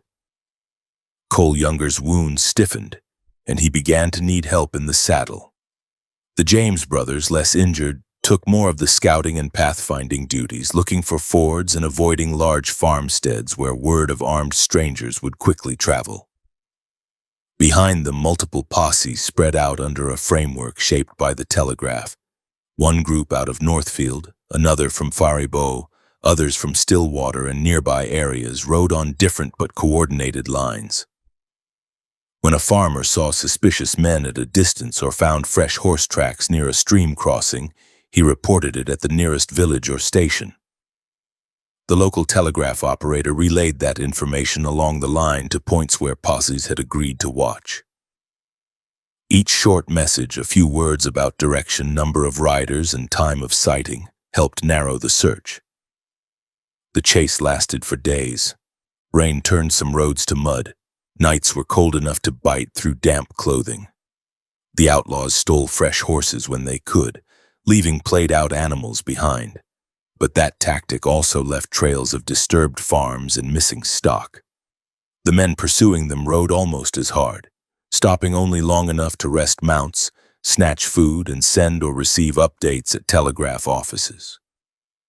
In some small towns, operators kept their keys clicking late into the night, relaying rumors and solid reports alike so that sheriffs could judge where to send their men next. Gradually, the gang split. The James brothers broke away, heading southwest in a bid to make for more familiar territory and contacts in Missouri. The Youngers and Pitts, more heavily wounded and less able to move quickly, stayed together and drifted toward the area near Madelia. Their trail passed through woods, sloughs, and low hills. Word of their movements preceded them along the telegraph line each time someone saw them or found evidence of their passage. By mid-September, the focus of the hunt settled on the Hanska Slough region south of Madelia. Local residents reported seeing 4 armed men moving through brush and low ground there. They matched the number and general appearance of the remaining gang members. Sheriff James Glispin of Watonwan County, who had been in constant touch with other officers by telegraph, assembled a group of volunteers and lawmen. They boarded a train to Madelia with their horses and freight cars, using the railroad to shorten the distance that their quarry had covered slowly over land. Upon arrival, they unloaded, saddled up, and rode toward the slough. The posse had the advantage of information gathered and transmitted over many days. They knew the approximate condition of the fugitives, the direction of previous movements, and the likely need for the wounded men to find cover near water and thick vegetation. This pointed them toward the marshy ground and willow stands around Hanska Slough. Following faint traces of campfires and hoof prints in soft soil, they moved in a loose line until they spotted signs of a temporary camp. On the morning of 21st September, they found the outlaws. The Youngers and Pitts lay hidden in brush and tall grass, still armed despite their injuries. When the posse called on them to surrender, shots answered. The men on both sides exchanged fire at close range. Bullets cut through branches and reeds. Pitts died in the exchange, shot through the chest. Cole, Jim, and Bob Younger took more wounds. Seeing that resistance meant certain death for all of them. Cole raised his voice from the cover and said that they would give up if the firing stopped. The posse agreed. The Youngers emerged from the brush bleeding, dirty, and exhausted after nearly 2 weeks of flight and pain. They were disarmed, bound, and taken under guard to Madelia, then by rail and wagon to safer jails. Telegraphs went out immediately announcing the capture to Northfield, St. Paul, and beyond. Those messages named the captured men, stated that Pitts had been killed, and confirmed that the Youngers had admitted their involvement in the Northfield raid and other crimes. In Northfield, bells rang and crowds gathered when the news came in. The James brothers did not fall into that net. Despite the telegraph descriptions that now identified them by name to law officers and citizens across several states, they managed to reach Missouri through a combination of careful movement, sympathetic households, and sheer luck. Their continued freedom could not erase what had happened in Minnesota. The gang that had once ridden into towns as if distance and fear would always shield them now existed only as 2 men on the run and 3 brothers facing long prison terms. In Northfield itself, the physical scars remained. The bank bore bullet marks and broken glass. Graves in the local cemetery held Haywood and Gustafson. Families remembered ducking behind counters and hearing rounds hit walls. Yet from the moment the telegraph key clicked with the first alarms on that afternoon in September, the response to the raid had belonged to more than one town. The wire had linked the streets where people bled to distant offices where men with badges and rifles organized a pursuit, measured not only in saddle miles but also in the number of messages sent and received. The attempted robbery at Northfield showed in brutal detail how a small community, armed citizens, and a single telegraph circuit could stop a seasoned outlaw band that had survived years of raids in less connected regions. The robbers had arrived confident, certain that pistols and a fast ride would carry them home as they had before. They left 2 of their own bodies in the road, abandoned most of the money they sought, and saw the rest of their band broken apart by a manhunt guided at every turn by information moving faster than any horse. 18th September. 1877. Warm wind moved across the short grass near Big Springs, Nebraska, while a Union Pacific train eased toward a water stop without knowing that every car carried the beginning of a continent-wide hunt. Big Springs was little more than a siding and a cluster of buildings at the edge of the South Platte country. A depot, a tank, a section house, a few crude structures serving food and drink, and the inevitable telegraph office faced the tracks. The main line ran on a low grade with ballast piled against the ties, rails gleaming from constant use. Beside them, poles stepped into the distance, each fitted with glass and iron that carried a single circuit east toward Omaha and west toward Cheyenne. Inside the depot, the operator sat alone with his sounder, handling routine dispatches about freight consists and running times. Outside, crickets rasped in the weeds and the sky held the last light over a flat horizon. On that line rode the eastbound express from San Francisco. It hauled passengers in day coaches and Pullman cars, baggage, and an express car with a heavy safe bolted to the floor. In that safe sat a large shipment of freshly minted $20 gold pieces, bound for Eastern banks after leaving the San Francisco Mint. The shipment had been recorded in company books, counted, sealed, and turned over to the express messenger, a man who knew that his job required a steady hand and long hours, but who had no reason to think this night would be different from any other. He checked the bolts on the safe, glanced at the waybills, and listened to the steady clatter of the wheels as the train drew closer to Big Springs. In the same region, Sam Bass and Joel Collins studied the timetable and the telegraph rhythms.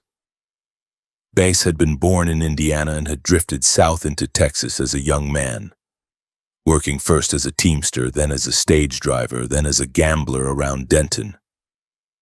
Collins had trailed cattle up the Chisholm Trail before turning to robbery. Both men understood cattle, horses, and the distances between small towns, and both had decided that single bank jobs and stage holdups were no longer enough. They knew that the Union Pacific moved more wealth in a single night than a country bank might see in a month. Bass, Collins, and their associates, including Bill Heffridge, Tom Nixon, and Jack Davis, had chosen Big Springs after watching how trains moved through the siding. They saw that night expresses stopped there to take water, that the telegraph office often had only one man on duty, and that the surrounding terrain offered low draws and gullies where horses could be hidden until needed. They also knew that the wire above the track could spread word of any robbery in minutes if left undisturbed. So they planned around both the schedule and the telegraph, counting on speed and fear to give them a short window before the first alarm. As the train slowed for the tank that evening, lamps inside the coaches flickered with the change of motion. Some passengers stirred and looked out of windows at the small collection of buildings slipping slowly past. Steam vented from the engine as the crew prepared to take on water. The express messenger felt the speed drop and assumed it was nothing more than a routine stop. He had no idea that armed men were already riding in along shallow cuts in the land, closing in on the rails with their faces wrapped in cloth against dust and recognition. When the locomotive came to a full halt, the robbery began. Several masked men stepped from the darkness to the steps of the express car and the locomotive itself. One pressed a pistol into the engineer's side and ordered him down. Others banged on the express door and shouted threats through the wood. The messenger reached for his weapon, but the sheer number of voices and the certainty in their orders told him that resistance inside a small box meant death rather than duty. He opened the door under the muzzle of a revolver and was driven back from the safe. The gang worked with brutal directness. While some men guarded the crew and passengers, others set to breaking smaller chests and mail pouches with hammers and rifle butts. The big safe was locked and solid. They forced the messenger to open it. When the door swung wide, the interior shone with the dull, bright glow of stacked coin. Handful after handful of heavy gold pieces went into grain sacks and saddlebags until the containers bulged and strained at their seams. They also took currency and valuables from well-dressed travelers, stripping watch chains and rings while people sat frozen in their seats. On the platform and in the telegraph office, the operator heard the disturbance and realized at once that something was wrong. Shots, shouted orders, and the unmistakable sound of men ordering passengers to hand over money reached his ears through the open window. He looked at his key. The wire overhead connected him to superintendents, agents, and other operators all the way to Omaha and Cheyenne. It was his one tool against armed men he could not face on the ground. He stepped to the instrument and tapped a short emergency call toward Omaha, a pattern meant to draw immediate attention from the dispatcher there. Before he could complete a full report, one of the robbers burst into the office with a pistol raised, cursing him and shoving him away from the desk. Whether the first fragment of a message had gone through in time or not, the operator could not be sure. The wires kept their own counsel. He was forced to stand with hands up while the outlaw checked the room, made sure no further calls went out, and then left to rejoin the others at the train. Within minutes, the gang was gone, riding southward into the open country with sacks containing tens of thousands of dollars in gold and other loot. Behind them, they left a shaken crew, robbed passengers, and a rattled town. The express messenger stared at the open safe. The engineer tried to calm his nerves enough to move the train again, and the telegraph operator returned to his desk the moment the last hoofbeats faded. His hand shook as he reached for the key, but he pressed the contacts down with all the force he could and began sending at once. Now there was no interruption. A clear, concise account ran along the wire toward Omaha. A Union Pacific dispatcher copied the words as they came in. Train held up at Big Springs, express car robbed, safe emptied of gold coin, passengers stripped of valuables, robbers believed to be 6 or 7 men mounted headed south. That account went at once to company officials and to the relevant express office. Within a short time, another telegraph circuit carried the same message toward Cheyenne, ensuring that Western officers and agents also knew the extent of the loss. From those 2 points, word spread into smaller offices and law enforcement circles across Nebraska, Kansas, and beyond. Bass and his companions did not linger. They pushed toward the Republican River country, then toward the Kansas line, resting their horses only when lather and foam made it impossible to go on. They believed that their early control of the railroad men at Big Springs had bought them enough time. That distance and unfamiliar ground would keep local sheriffs off balance. What they misjudged was how quickly the telegraph report would move far beyond the reach of a single county officer. In towns watching the Union Pacific Main Line, word of the robbery reached deputies and citizens alike as telegraphers tacked the dispatches to walls or read them aloud. The sum taken at Big Springs, the fact that the money had come from California mint shipments, and the involvement of armed men with a taste for dramatic crime, gave the case a profile that earlier train robberies had not had. It touched company pride, federal financial interests, and public fear all at once. That combination meant that no sheriff or marshal who received the warning could treat it as a local nuisance. Posse formation began within hours. At Ogallala and other points, deputies and citizens saddled up to ride south along probable lines of escape. Telegraph messages passed between Union Pacific officials and officers in Kansas, suggesting which crossings and trails to watch. Descriptions of the estimated number of robbers and their direction went to Fort Hays and other army posts, urging attention from cavalry units that still patrolled the plains.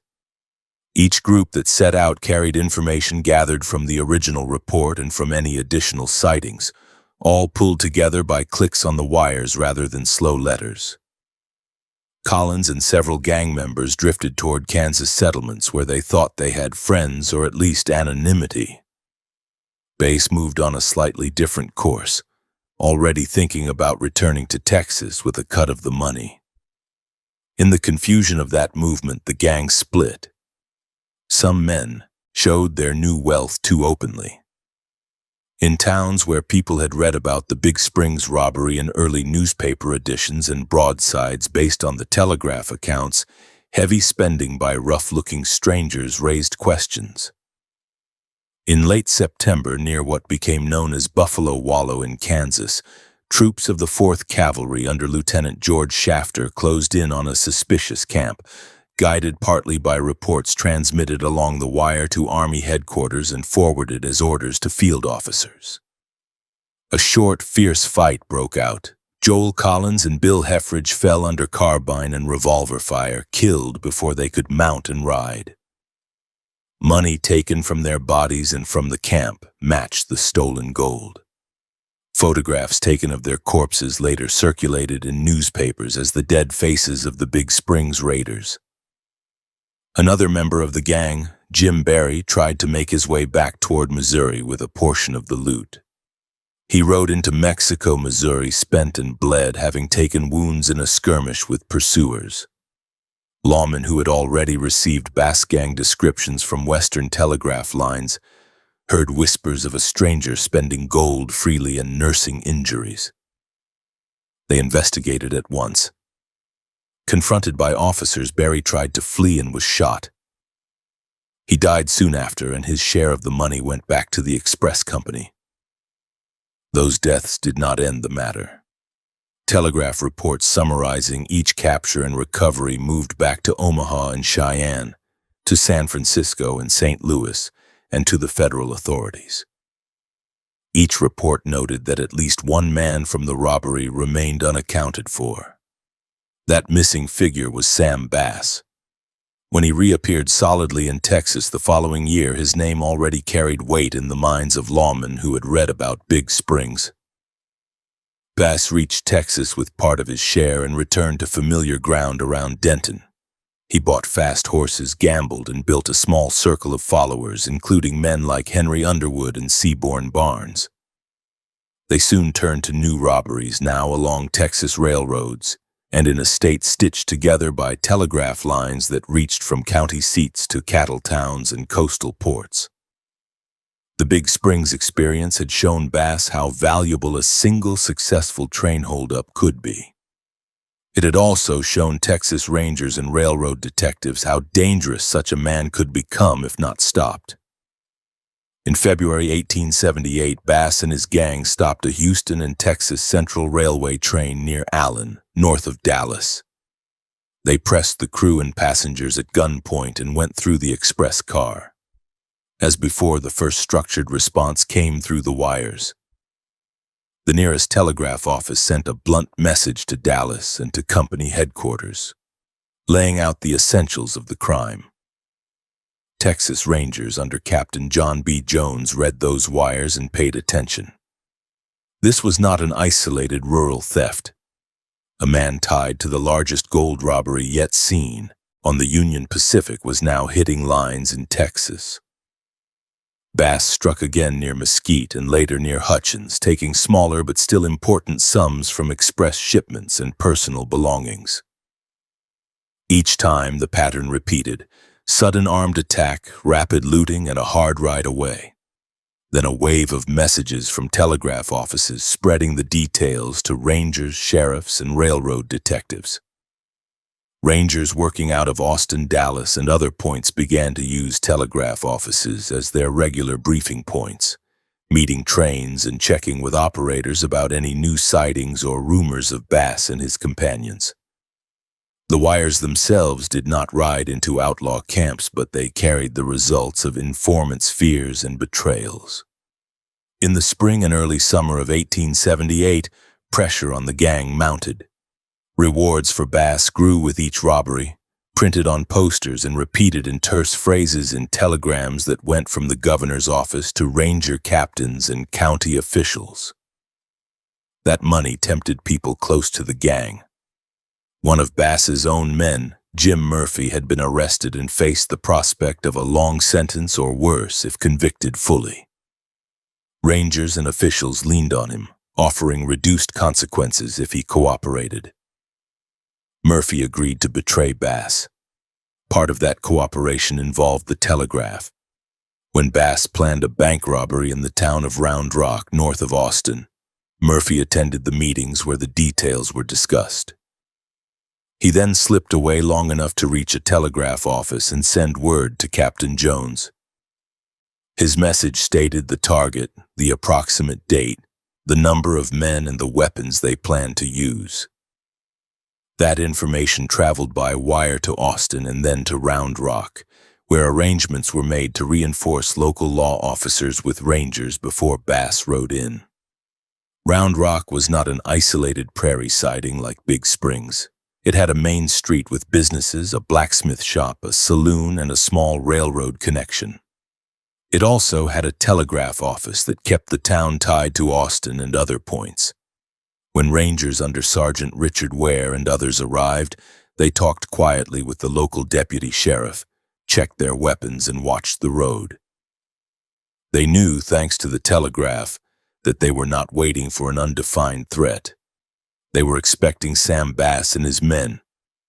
On 19th July 1878, Bass and companions, including Barnes and Frank Jackson, rode toward Round Rock, planning to enter the town as they had others, purchase tobacco and small items to look casual, then move against the bank.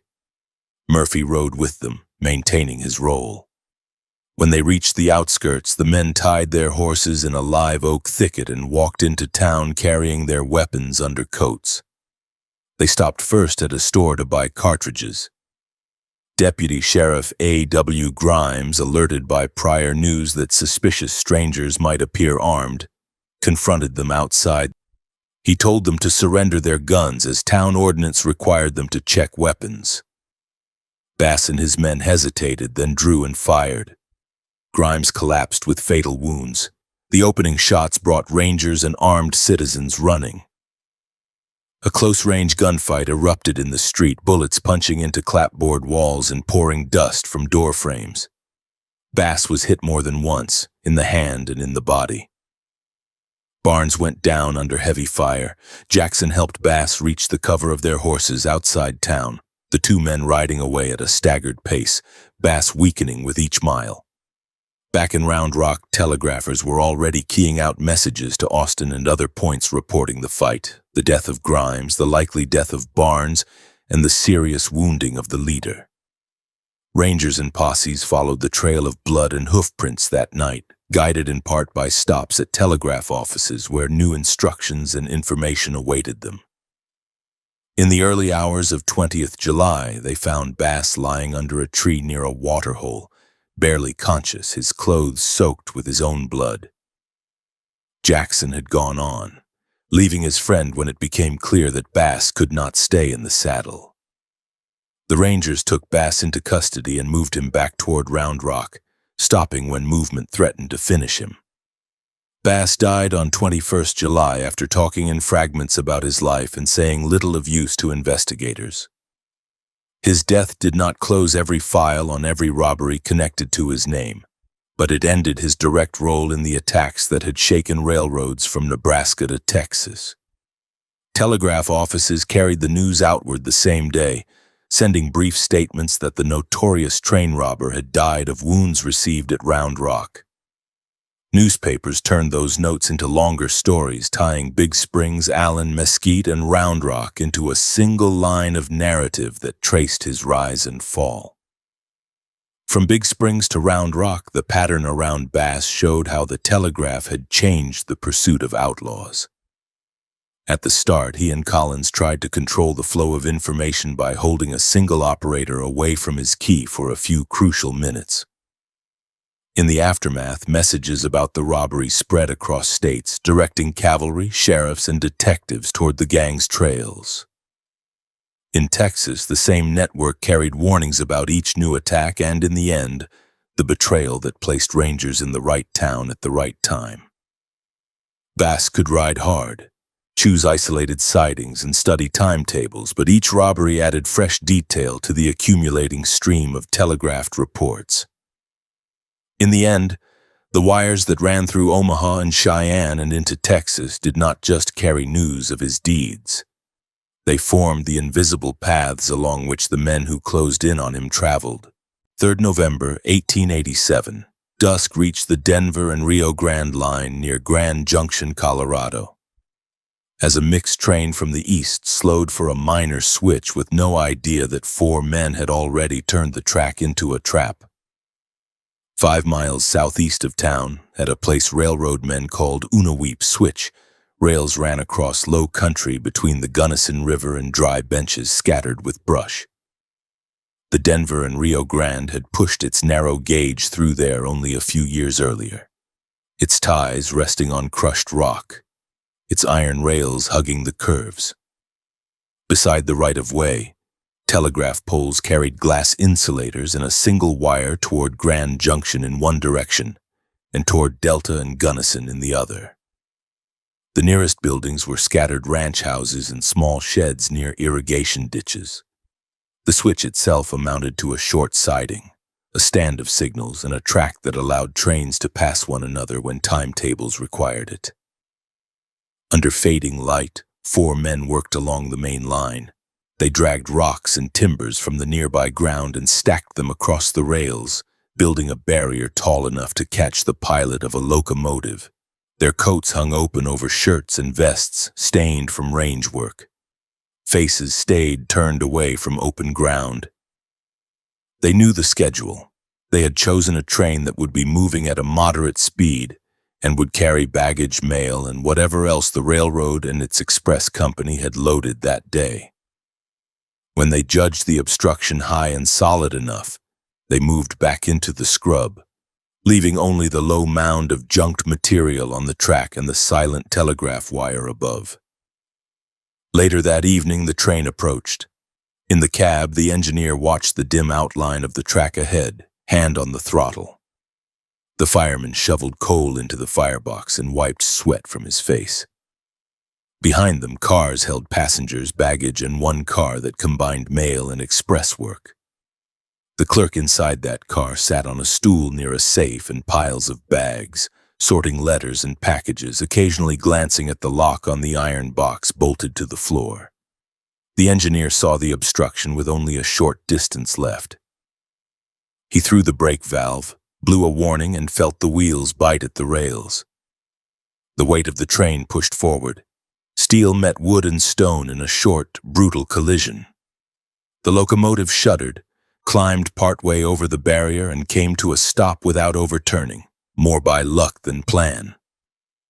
Coaches banged together, throwing some passengers to the floor. In the mail and baggage car, the clerk grabbed for anything solid as the floor dipped and jerked beneath him. Before he could collect his thoughts, the end door slammed open. Men with masks over their faces and pistols in their hands crowded into the space. One leveled his revolver at the clerk's chest and ordered him away from the safe.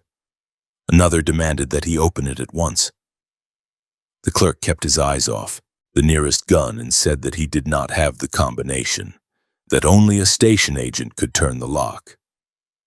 Whether that was true or not hardly mattered in the moment. The bandits cursed, pried open less secure containers, and snatched what currency and valuables they could reach among the mail. Their total haul came to little. The heavy safe, which later reports claimed held thousands, remained unopened. Outside, the engineer and firemen were forced off the locomotive and kept under guard while the robbers worked. Passengers stared from windows, some too frightened to move, some too stunned to understand. No shots were fired. The men with masks kept their voices low, their movements quick. When they were finished, they melted back into the darkness, moving on foot into the rough country toward Bangs Canyon and the network of draws leading away from the river. The train crew, shaken, cleared enough of the obstruction from the track to move again, and brought the train slowly into Grand Junction. In town, Mesa County Sheriff J.O. Bradish heard the first account as crew and passengers climbed down at the depot. The Denver and Rio Grande agent, already at the Telegraph office, was sending a report to division headquarters.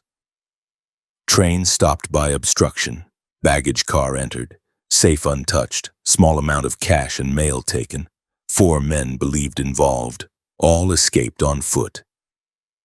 Bradish formed a posse and rode out, searching brush and side canyons. After 2 days, he had found nothing more than scuffed ground and rumors. The outlaws had vanished into country they knew better than the lawmen chasing them.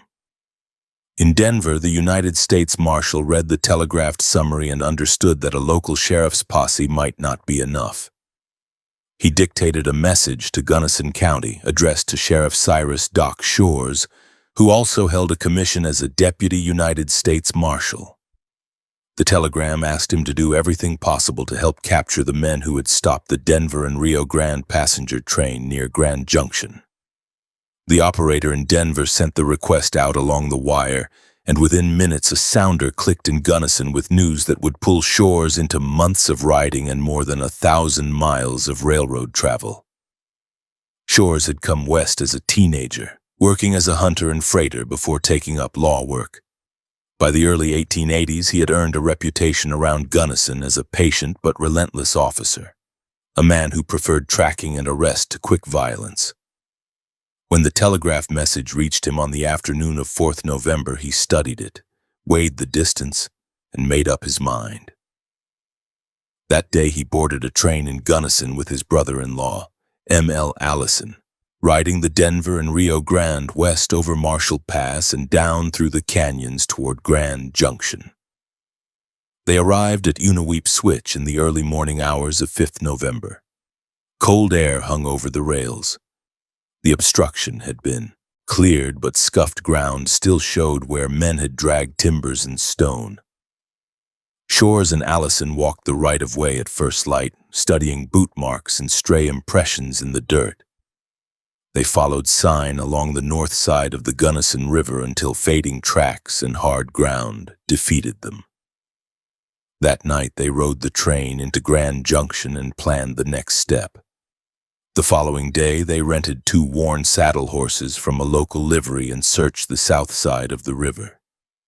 There they found what they needed, the prints of 4 men traveling on foot, heading up into Bangs Canyon. The tracks ran over dry washes and between isolated pines, angling away from settlements. Shores and Allison followed for 2 days, pushing their tired mounts over rough rock and steep inclines until the sign disappeared in broken, stony ground. The canyon swallowed the trail. Back in town, Shores decided his rented animals were useless for the work ahead. He took the eastbound train back to Gunnison, collected 3 of his own tougher horses and shipped them by rail to Grand Junction. Once there, he joined with Allison again, and with a Denver and Rio Grande investigator named Jim Duckworth. Together they rode through Unaweep Canyon, following faint indications toward the gateway area near the Utah line. A rancher named Tom Denning told them that 4 men on foot had been seen in Sinbad Valley. Shores and his companions rode that way and spent a night outside in heavy rain. When the weather turned to snow, they holed up in a dugout cabin for 3 days while the storm buried the country. Duckworth fell ill there. The cold and exposure turned into pneumonia. He died soon afterward, another casualty of a robbery that had netted the perpetrators only a modest sum in cash, but had sent lawmen into lethal conditions. Snow wiped out the trail toward Sinbad. Shores and Allison turned south down into Paradox Valley and on toward the mining camp of Placerville, then looped back by rail to Gunnison and Denver. In the capital, Shores met with Denver and Rio Grande officials and Pinkerton detectives. They compared notes under gas lamps in an office that smelled of ink and cigars. The railroad men wanted the robbers caught not only for the principle of the thing, but also to discourage anyone else from trying the same trick on their trains. Pinkerton agents saw a chance to prove their value in the mountain states. Shores listened, shared what he knew, and then went back west. The months that followed became a test of endurance and of the telegraph network that tied far-flung places together. From Grand Junction, word came that the men had been seen near a spot called Ravensbeak, later near Grand Mesa, and still later near Vernal in Utah. Some of those reports arrived as letters brought by riders. Many came by telegraph, terse notices sent from small offices where ranchers or freighters had spoken to the agent about strangers moving through. Each time an operator tapped out one of those messages to Denver or Gunnison, it added another possible direction to the map unfolding in front of Shores. One day he learned that a homemade boat had been found hidden in brush near the Gunnison River. Inside lay scraps of red wool and pages from an almanac. Similar scraps had been found earlier along the trail in Bangs Canyon. That link convinced him that the robbers had left the area by water. He saddled up again and followed the river downstream for roughly 60 miles past cliffs and sandbars toward Cisco, Utah. People there told him that 4 men had recently arrived by boat, battered but alive after navigating through or around Westwater Rapids. They had then boarded or followed a train to Green River, Utah, and likely gone on toward Price. While Shores weighed whether to continue toward Price, a fresh telegram reached him from the Pinkerton agency. The message urged him to go at once to Denver instead. Reports had come in that 2 of the gang were hiding near Cawker City, Kansas. It would be a long ride by train, more than 300 miles one way from Denver, but the information seemed solid. Shores obeyed. He boarded a Denver and Rio Grande train, then connected to lines running east, sitting upright in hard seats while the cars clattered through plains and small towns. Cawker City produced nothing. The men suspected of being the Colorado train robbers turned out to be unrelated. Shores had burned days and miles chasing a rumor. He wired that news back, then reversed the trip, returning to Denver irritated but no less determined. In the meantime, the Telegraph continued to spit out new leads. One message sent from Utah stated that 3 of the wanted men had been arrested near Price and were being taken east. Shores traveled to Thompson Springs, Utah, to intercept them. There he met 3 prisoners under guard, captured by Mesa County Sheriff Bradish Allison and Shores' own undersheriff. Telegraph lines between Price, Grand Junction, and Denver had carried the original notice of their presence, allowing officers in different jurisdictions to converge rather than stumble separately. With 3 men in custody, one figure remained at large. The last man, using the name Bob Wallace, had been traced by investigators to Paola, Kansas. A telegram from Colorado reached Shores with that detail. In mid-January 1888, he set out again, taking trains across the plains on a journey of roughly 1,300 miles round trip from Denver. Snow lay in cuts and along fence lines. Depots smelled of coal smoke and stale coffee. At Paola, he confirmed that the man known locally as Wallace matched the description of Bob Boyd, one of the 4 identified as the Una Weep robbers. Further inquiry showed that Boyd had recently worked in Price, Utah, and might have returned there. With that knowledge, Shores boarded yet another train back west. Between stops and changes, he managed a brief visit with his family in Gunnison.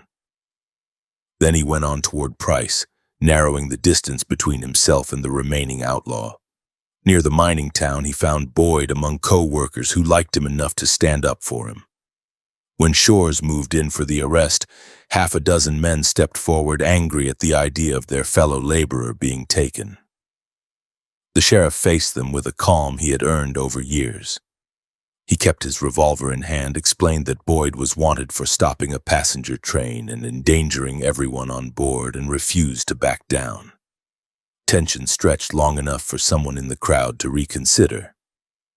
The would-be rescuers eased off. Shores placed Boyd in irons and put him on a train bound for Denver. By early February 1888, all 4 robbers were in custody. Ed Rhodes, Bob Boyd, and the brothers known as Bob and Jack or Jim Smith stood in courtrooms far from the quiet stretch of track at Unaweep. They were tried, convicted, and sent to the federal penitentiary at Laramie, Wyoming. After his capture, Rhodes looked at Shores and said that he was the damnedest bloodhound he had ever seen. Behind that compliment lay months of coordinated work made possible by the wires running above the tracks and across the plains. The first appeal for help had traveled from Denver to Gunnison by telegraph, reaching Shores within hours of the local posse giving up. Subsequent sightings, rumors, and reports crossed state lines in short-coded messages between little offices in ranch towns and mining camps.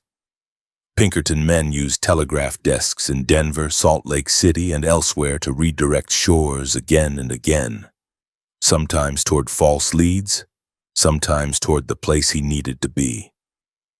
The Denver and Rio Grande trains that carried him hundreds and thousands of miles did so on timetables enforced by telegraph dispatchers who lined up movements to avoid collisions. Those same dispatchers passed along word when an officer needed a car held or an extra coach added to carry prisoners. Sheriff Bradish, Allison, and the undersheriff who captured 3 of the gang learned where to ride and when to intercept a train from telegrams that stitched together information from Utah and Colorado newspapers, railroad men, and local citizens. For the 4 men who had thought a small switch in western Colorado offered a safe place to stop a train, distance no longer worked the way it had in earlier decades. They had moved on foot over rough canyon country, floated down a dangerous river, and ridden rail lines through several states. At each step, their presence left traces that could be reduced to a few sentences and sent along a wire faster than any horse could run. Shores followed those traces with boots and saddle leather, but he found them because a network of telegraph keys kept announcing where to look next. 5th October 1892. A gray autumn sky hung low over Coffeyville, Kansas, while people moved through the brick and frame buildings along 8th Street with the steady confidence of a market day. Coffeyville sat near the Verdigris River with its business district laid out in straight blocks. Condon Bank stood on the west side of Union Street, and First National Bank stood on the east side of Walnut, only a short walk away. Between and behind them ran alleys, sheds, hitching rails, and back doors that saw as much traffic as the front sidewalks. A short distance away, the Atchison, Topeka, and Santa Fe Depot anchored one edge of town. In a small office there, a telegraph sounder clicked with messages about train movements, freight, and personal news sent through Western Union circuits that linked Coffeyville to Parsons, Wichita, Kansas City, and far beyond. That office made the town a point on a national grid rather than an isolated prairie settlement. Shortly after 9 in the morning, 5 riders came down the road from the west, crossing the railroad tracks and heading into Coffeyville. Their hats were pulled low, coats buttoned up despite the mild air. Dust clung to their boots and stirrups. They rode past the depot without pausing, then turned into an alley behind the banks. Stable boys and store clerks who glanced up saw nothing more than another group of cowboys coming in from the country. The men dismounted in the alley and tied their horses to a rack behind a livery, out of sight of the main street. These riders were the Dalton brothers and their associates. Bob and Grat Dalton, already wanted for train robberies in California and on the Santa Fe line in Indian Territory, led the group.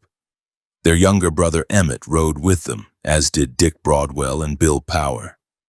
They had grown up in the Indian Territory and Kansas, served as lawmen for a time, then turned to robbery, hitting trains at places like Wharton and Red Rock. They had watched the fame attached to the name of Jesse James and had decided to surpass it by robbing two banks in their hometown at the same time. They had studied Coffeyville's layout. The plan called for the gang to split into two teams. One would enter First National Bank, the other Condon Bank, at nearly the same moment. They would take hostages, force cashiers to open safes, gather as much cash and currency as possible, and then leave by the back doors, mount and ride out the way they had come. Timing mattered. They understood that telegraph offices could send word of any robbery far faster than any posse could ride, and that once they left Coffeyville, every station down the line would be able to receive a description. Their answer was speed and intimidation, not stealth. In the alley, they pulled long dusters around their bodies to hide weapons. Some wrapped red handkerchiefs around their faces. Then they divided. Bob, Emmett, and Power walked toward First National Bank. Great and Broadwell headed for Condon Bank. They moved calmly as if running ordinary errands until they reached the doors. Inside First National Bank, cashier Thomas Ayers and teller W.H. Shepard worked behind a counter defending the vault and cash drawers. The morning trade was steady but not heavy. Light from the front windows fell across ledgers and coin stacks. When Bob and his companions entered, Ayers looked up, saw strangers, and asked what they wanted. They said they needed to exchange a check and talk about a deposit. One of them vaulted the counter with a revolver in his hand. Another pulled his weapon and ordered everyone to be still. Ayers and Shepard were forced back toward the vault. At Condon Bank, cashiers and clerks looked up to see two men in dusters and hats pulled low. The pattern repeated. One pulled a revolver and announced that this was a robbery. The other moved to control staff and customers. They ordered the manager to open the safe. Money in drawers and on counters went into grain sacks and canvas bags. The men worked with practiced movements, giving short commands and keeping their pistols pointed at vital organs. Their entry did not go unnoticed. As the gang members had moved from the alley to the banks, they passed hardware store clerk A.R. Isham. He recognized several faces despite the hats and dusters. Bob and Emmett had grown up near Coffeyville. Their features and gait were familiar to anyone who had known them as boys. Isham watched them disappear into First National and Condon and grasped at once that something was badly wrong. He stepped into the hardware store and told the owner, Charles Brown, that the Daltons were in town and that they were robbing the banks. Brown and Isham moved quickly. They opened the gun case and handed out firearms and ammunition to citizens who rushed in at Isham's shout. Revolvers, Winchester rifles, and shotguns went into the hands of storekeepers, clerks, and farmers. Each man who took a weapon stepped into the street or to a doorway, picking a position with a clear view of a bank door or an alley. Across the street at a harness shop, other townsmen did the same. Word spread along the block faster than anyone could have sent it through the telegraph in those first minutes. Inside First National, Ayers stalled for time. He told the robbers that the vault had a time lock and could not be opened until a later hour. Bob pressed the muzzle of his gun closer and demanded the combination. In response, Ayers gave them access only to smaller compartments. While he hesitated and tried to limit the loss, Emmett gathered bills and coin from drawers and counters into a sack. In Condon Bank, the manager did open the larger safe under threats, and Great and Broadwell shoved loose currency into their own bags. The delays proved costly. Outside, armed citizens took their places. Town Marshal Charles Connolly moved into position near a livery, watching for a clear shot. Bystanders hid behind barrels or pressed against wooden posts, eyes fixed on the bank fronts. The tension in the street rose with each moment the robbers remained inside. When the men in Condon Bank finished, they pushed their hostages ahead of them toward the door, using them as shields. As they stepped onto the street, rifles cracked from behind cover. Storekeeper Lucius Baldwin dropped dead, hit by a shot intended for a robber. Bullets punched into wooden facades and shattered glass. Grant fired back from behind his human shield. Broadwell ran toward the alley to reach the horses. Citizens fired from both sides of the street. At First National, the same shift occurred. Bob decided that they had taken all they could under the circumstances. He ordered everyone forward. As they stepped out, Marshal Connolly saw a chance and stepped into the open to challenge them. Bob and Power shot him. Connolly fell in the dust, killed near the corner. Fire from citizens answered at once. Power staggered under a hit. Bob fired again and tried to push through the narrowing space between buildings toward the alley.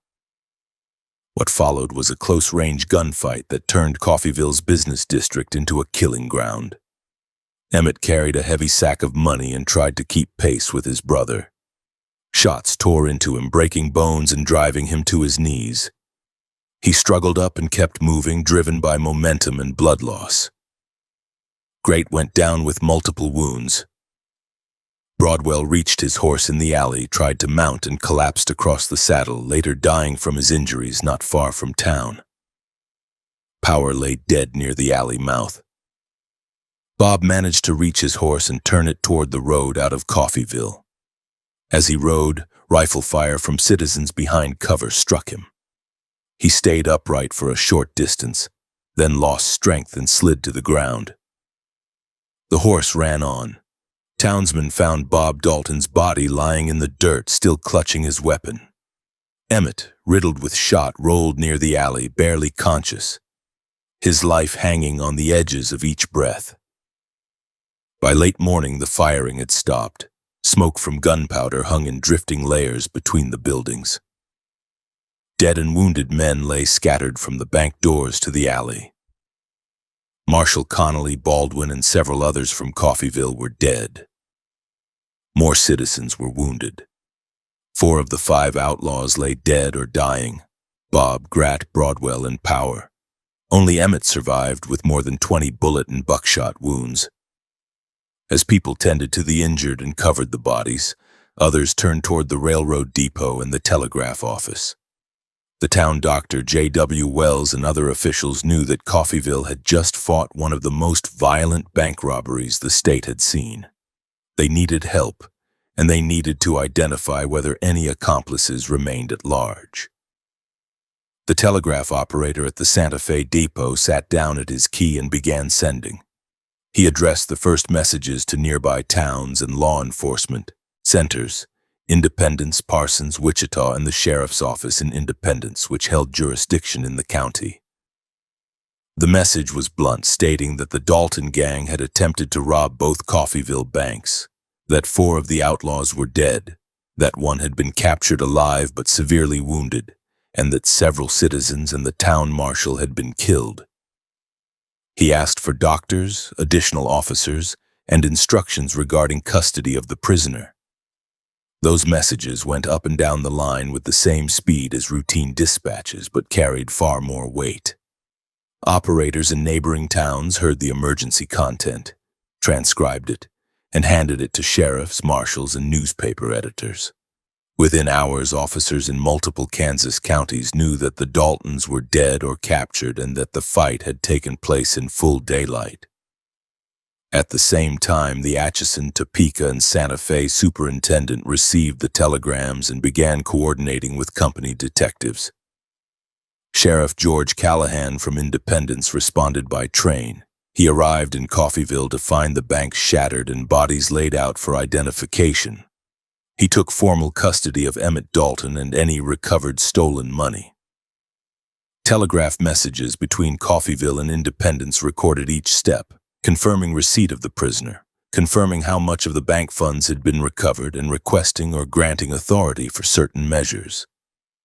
That paper trail, created in real time by operators tapping out their messages, formed part of the official record.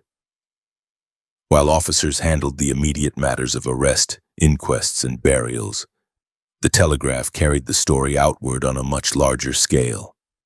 Wire services took condensed accounts from Coffeyville and sent them to newspaper offices throughout Kansas, Missouri, and other states.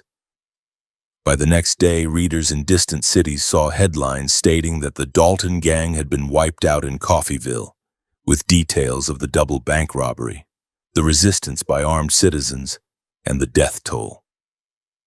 Engravers prepared illustrations based on descriptions and photographs wired or mailed from Kansas. The rapid spread of that news had practical consequences beyond public curiosity. Lawmen in Indian Territory, Oklahoma, and Texas learned that the main Dalton brothers were no longer active. They used that certainty to redirect their efforts toward other men.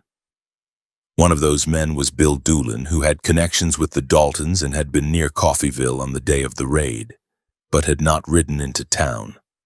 As soon as Telegraph reports confirmed the gang's fate, Doolin knew that any association with the Dalton name would draw attention.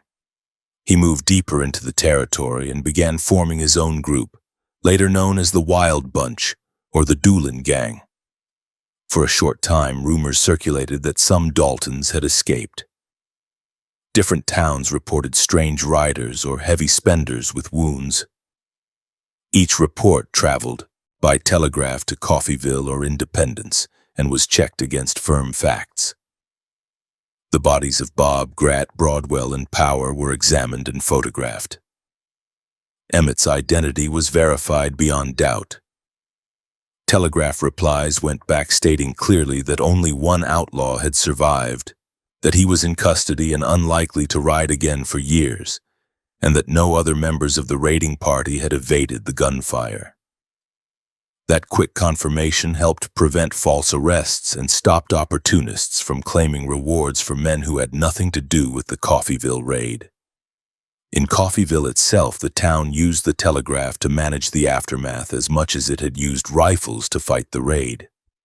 Bank officials wired larger correspondent banks in Kansas City and Chicago to describe the losses and explain when normal business would resume. Families telegraphed relatives in other states to tell them that loved ones had been killed, wounded, or had survived. The railroad coordinated funeral trains and special cars to carry injured people to better-equipped facilities when needed. The presence of the wire also left a mark on how the story of the raid settled into memory. Unlike earlier bank robberies that had been known locally for months before reaching distant papers, the Coffeyville fight was widely reported within a day. That immediacy froze the main elements of the event in a fixed form.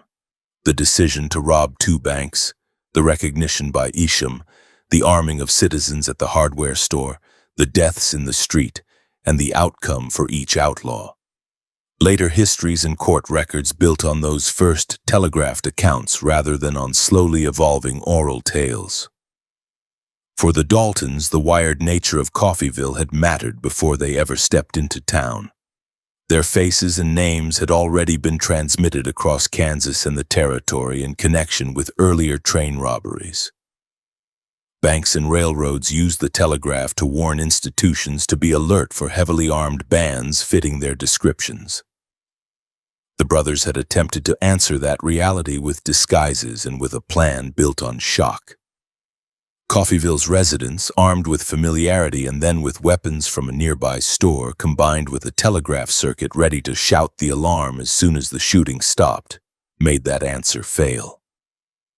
By the end of that October week, Coffeyville's streets had been cleaned, boards replaced, and broken glass swept away. But the town had changed from a quiet commercial center into a symbol used by newspapers and lawmen. Telegraph messages sent in the days and weeks after the raid referred to the town as proof that organized citizens and a connected community could defeat even hardened outlaws. The wires that ran through the Santa Fe depot carried those references to other places where banks stood beside tracks and telegraph poles.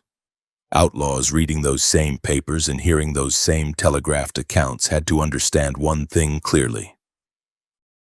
In a town like Coffeyville, no amount of daring and no speed of horse could stop news of a crime from racing out along the line and bringing focused, deadly resistance down on men who once believed that distance alone would save them. 2nd June 1899, rain hung in thin sheets over the Union Pacific tracks near Wilcox, Wyoming, while most of Albany County slept and a few men rode out to stop a train that had not yet seen their faces. The Overland Flyer No. 1 had left Cheyenne earlier in the night, its headlamp cutting a narrow path through drizzle and darkness. The high plains around the line were a mix of low hills, sage, and scattered rocks, broken by small bridges where creeks cut shallow channels under the rails. Telegraph poles marked the railroad's course in both directions, glass insulators gleaming faintly when lightning flickered in the distant sky. Inside the locomotive cab, engineer William Jones kept his eyes on the track and his hand on the throttle. The fireman fed coal into the firebox and wiped sweat from his face despite the cool air leaking in through the cab openings. The train ran in 2 sections that night. The first section carried mixed freight and some passengers. The second, following behind, bore the main express car with a large safe full of money and valuables. Somewhere ahead of the first section, 2 men waited near a small wooden bridge at milepost 609. Lanterns in hand, watching the glow of the approaching headlight. They wore slickers against the rain and white cloth masks over their lower faces. Behind them, more men waited with rifles near the telegraph poles and culverts. As the headlamp grew larger, the flagmen waved their lanterns in the pattern used to warn engineers of a washout or damaged track. Jones, who knew the bridge ahead and respected the danger of weakened trestles, shut off steam and applied the air brakes hard. The wheels screamed on wet rail. The locomotive and first few cars shuddered to a halt short of the bridge. Jones climbed down with the fireman and walked forward with a lantern to inspect the structure, expecting nothing more than a routine check. Out of the gloom, the masked men stepped close with revolvers leveled at chest height. Orders were short and sharp. Climb back into the cab, pull ahead slowly over the bridge, and stop when told. Jones saw other shapes along the right-of-way, armed and ready. He read the situation with the quick judgment of a man who had seen trouble before. Resistance meant death for himself and for the firemen. He did what they demanded. Once they had the locomotive forward and isolated, the bandits uncoupled part of the train. They left the front portion where it was and released the rear coaches to coast back under gravity. Passengers inside those cars jolted awake as couplings banged and the cars rolled away. Conductors ran the aisles trying to calm people and explain what was happening without any real knowledge themselves. Across the dark ground, more outlaws worked near the telegraph poles. They climbed, cut the wire, and threw the length of it down, dragging it aside so that it lay useless in the wet grass. The line between Wilcox and the scene went dead in seconds. The second section of the Overland Flyer approached sometime later, unaware of the trouble ahead. The flagmen performed the same drill, bringing that section to a halt as well. Now the gang had both locomotives and the express car under their control in an isolated spot with the telegraph cut. They forced the crews to move the express car and one locomotive onto the small bridge, keeping the baggage and passenger cars behind. Inside the express car, the Wells Fargo messenger heard the irregular movements and prepared for trouble. He loaded his revolver and listened. When the door rattled under blows and voices outside demanded entry, he planted his feet and fired through the wood. Shots came back, splintering the planks. The gang shouted that they would blow the car sky high with him inside if he did not stand down. The messenger held out as long as he could. Finally, under the threat of a dynamite charge on the door and with no sign of help, he surrendered. The robbers made him open one of the safes. It contained packages and some cash, but not the main trove. The second safe, a heavier one, refused to give way. Whether the combination he gave them was wrong or the mechanism jammed under the strain and rain, the door stayed shut. The outlaws pulled the messenger away, tied him up, and set charges of dynamite on the safe in the express car floor. Jones and other crew members were ordered to get clear. They climbed down the embankment with some passengers who had been rousted from their seats and herded away from the car. The rain pattered on their hats and coats. In the gloom, they saw men running the fuses and then scrambling back. After a short delay, explosions tore through the night. The blasts ripped open the express car, shattered windows, and blew fragments of wood and iron across the right-of-way. Boxes burst. Money and debris flew into the air and rained down. The bridge itself held, but the car lay wrecked, one side blown out, the roof twisted. The gang hurried in. The force of the blasts had blown one safe door completely off and partly destroyed the other. Currency, coin, and valuables lay scattered among splinters and wreckage. The outlaws grabbed what they could, filling sacks and saddlebags. They cursed when they saw that some bundles had been torn open and scattered, but they swept up as much as possible in the time available. They also went through mail and some passenger belongings. With their bags heavy, they moved to leave. Jones and the other railroad men were left shaken, the messenger bruised and stunned but alive. The robbers took their horses from cover behind a rise and rode off into the rain, heading south and west toward breaks in the country they knew. The locomotives and damaged cars remained behind in the wet dark beside severed telegraph wire. Once the outlaws were gone, Jones and the crew examined the damage. The line to Wilcox was still down. The only way to send word was to move the train. They cleared debris as best they could, coupled what remained functional, and limped the consist back toward Medicine Bow, the nearest point where the telegraph still worked. It was mid-morning by the time the battered train pulled in.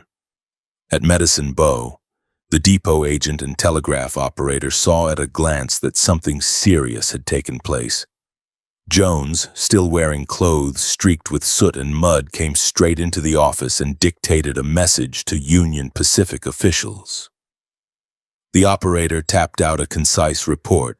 Train held up near Wilcox. Express car blown with dynamite. Safes looted. 6 or more masked men, heavily armed, escaped on horseback. Direction of flight uncertain. That message traveled at once along the main line toward Omaha and to company officers at Laramie and Cheyenne. Union Pacific had prepared for such a moment. In Laramie, a special train known as the Posse train sat ready, stocked with saddle horses, rations, and armed men. Within a few hours of the telegram from Medicine Bow, the special pulled out, heading west toward Wilcox. Company detectives, railroad police, and volunteers from town climbed into coaches and leaned rifles in the corners. In Converse County and other jurisdictions, sheriffs and deputies received telegraphed summaries and rode toward the areas mentioned. By mid-afternoon, dozens of men were in the field. Some worked from the special train, unloading horses near Wilcox and fanning out along likely trails. Others started from ranches and settlements to the south, aiming to cut off any riders trying to cross certain fords or passes. Telegraph offices along the way turned into information posts. Whenever a rancher reported seeing suspicious riders using fresh horses or crossing a stream at speed, the closest agent wired that note to Laramie and beyond. Each fragment of information added weight to the manhunt. The outlaws did not move as a single group. Butch Cassidy, known to the law as Robert Leroy Parker, had put the job together with help from Harry Longabaugh, called the Sundance Kid, and Harvey Kid Curry Logan, among others. After the robbery, they divided forces and rode in different directions, planning to regroup later at familiar hideouts like Hole in the Wall in northern Wyoming or Brown's Park on the Colorado line. That splitting of the party complicated the chase, but it also multiplied the number of trails posses could follow. One posse out of Converse County followed tracks toward Dugout Creek north of Casper. In the rough country there, a clash erupted between pursuers and members of the gang. Shots snapped across the distance. Converse County Sheriff Joe Hazen led from the front, pushing up a draw where he believed the outlaws had taken position. He was hit and killed, falling among the rocks in front of his men. They pulled back under fire, carrying his body away when they could. News of Hazen's death went over the Telegraph as quickly as news of the original robbery. Messages from Casper and Douglas named the sheriff, gave the location of the fight, and warned other posses to approach with care. The outlaws now stood accused not only of blowing a train car and stealing money, but also of killing a county sheriff. That fact hardened attitudes among lawmen and company officials who already wanted the gang broken. Pinkerton detectives entered the chase formally around this time. The Union Pacific hired the agency to supplement its own special agents. Charles Siringo and others studied telegraphed reports, witness descriptions, and the pattern of earlier robberies linked to Cassidy's group. They saw that several robberies in Utah, Colorado, and New Mexico bore similar marks. Carefully chosen sites, divided gangs, and in some cases attempts to cut telegraph wires before or after the crime. One earlier incident stood out. In April 1897, near Castle Gate, Utah, a coal company payroll had been taken in broad daylight. Outlaws associated with Cassidy and Elsie Lay had watched the line, waited for the paymaster and two guards to step off a Denver and Rio Grande train, and then robbed them as they walked toward the Pleasant Valley Coal Company office. Part of that plan involved cutting the telegraph, so that word of the robbery would not race ahead to Price or Grand Junction. A man later identified as Joe Walker had been tasked with disabling the line. He climbed a pole, worked at the wire, and dropped it, leaving offices along that stretch silent while the payroll disappeared into the hills. At Wilcox, the gang had followed the same principle, breaking the wire before blowing the express car. The difference lay in how fast the railroad could move once any section of the line came back to life. With multiple connections and a special train standing ready, the Union Pacific could cover miles at steel wheel speed and have horses on the ground within hours. The break in the line delayed the alarm but did not prevent it. In the weeks after the Wilcox robbery, the Telegraph carried constant reports about possible sightings, recovered bills, and the recovery of small caches of money buried along creeks or under rocks. Some of the currency taken from the train bore identifiable marks, and when it surfaced in small transactions as far away as Arizona and New Mexico, local sheriffs wired descriptions of the men spending it back to Wyoming and to Pinkerton offices. In one case, use of such bills in a New Mexico town helped point lawmen toward a later robbery near Folsom. On 11th July 1899, only a month after Wilcox, gang members linked to Cassidy and Lay stopped a Colorado and Southern train near Folsom, New Mexico territory. They had watched the route and selected a place where the train would be moving slowly. When they forced the express car open, the events had a familiar shape: threats at gunpoint, money taken, and a rapid departure into rough country. This time, the telegraph line stayed intact. As soon as the crew reached Folsom and sounded the alarm, the operator there sent messages to surrounding towns and to the county seat. Sheriff Ed Farr and a posse followed. They tracked the robbers into canyons and timber. A gunfight erupted near Turkey Creek. In the exchange of fire, Sheriff Farr and Deputy Henry Love fell dead. One of the outlaws, Sam Ketchum, suffered serious wounds and was later captured, dying in custody. Elsie Lay was also wounded and eventually taken. Their capture came after repeated telegraph exchanges that kept posses supplied with the latest direction of escape and forced the fugitives into tighter corners. The telegraph did not put Cassidy's wild bunch in irons after Wilcox. Cassidy, Sundance, and Kid Curry remained free. They used remote spots like Hole in the Wall in Johnson County, Wyoming, and Robber's Roost in Utah as refuges. Those hideouts lay beyond the ends of telegraph lines in broken country where only trusted riders brought news or supplies. Yet even in those refuges, the pressure of the wires reached them indirectly. Company officials and territorial governors used telegrams to coordinate rewards and requests for help. The Union Pacific raised bounties on specific gang members, wording the offers in precise sums and sending them to every sheriff along its lines. Posters printed from those texts appeared in saloons, depots, and post offices across several states. Pinkerton headquarters in Denver, Chicago, and New York exchanged coded telegrams about informants' new photographs and suspected movements of the gang. Telegraph offices at ranching towns along the edges of outlaw country became important listening posts. In places like Meeker, Vernal, Rock Springs, and Green River, agents kept note of stock thefts, unusual horse trading, and unfamiliar riders asking about schedules. A suspicious pattern could be reduced to a few words and sent to the nearest Pinkerton operative. Tom Horn, working as a freelance tracker for the agency, received some of his marching orders over the telegraph. When he pieced together that Kid Curry and George Curry had killed Sheriff Hazen, that conclusion rested partly on bits of information that had moved from explosives experts and local witnesses to distant offices by wire. Cassidy himself tried another approach in the face of this pressure. In 1899 and 1800, he explored the idea of amnesty. He used intermediaries to reach railroad men and political figures, including Utah's governor and officials connected with the Union Pacific.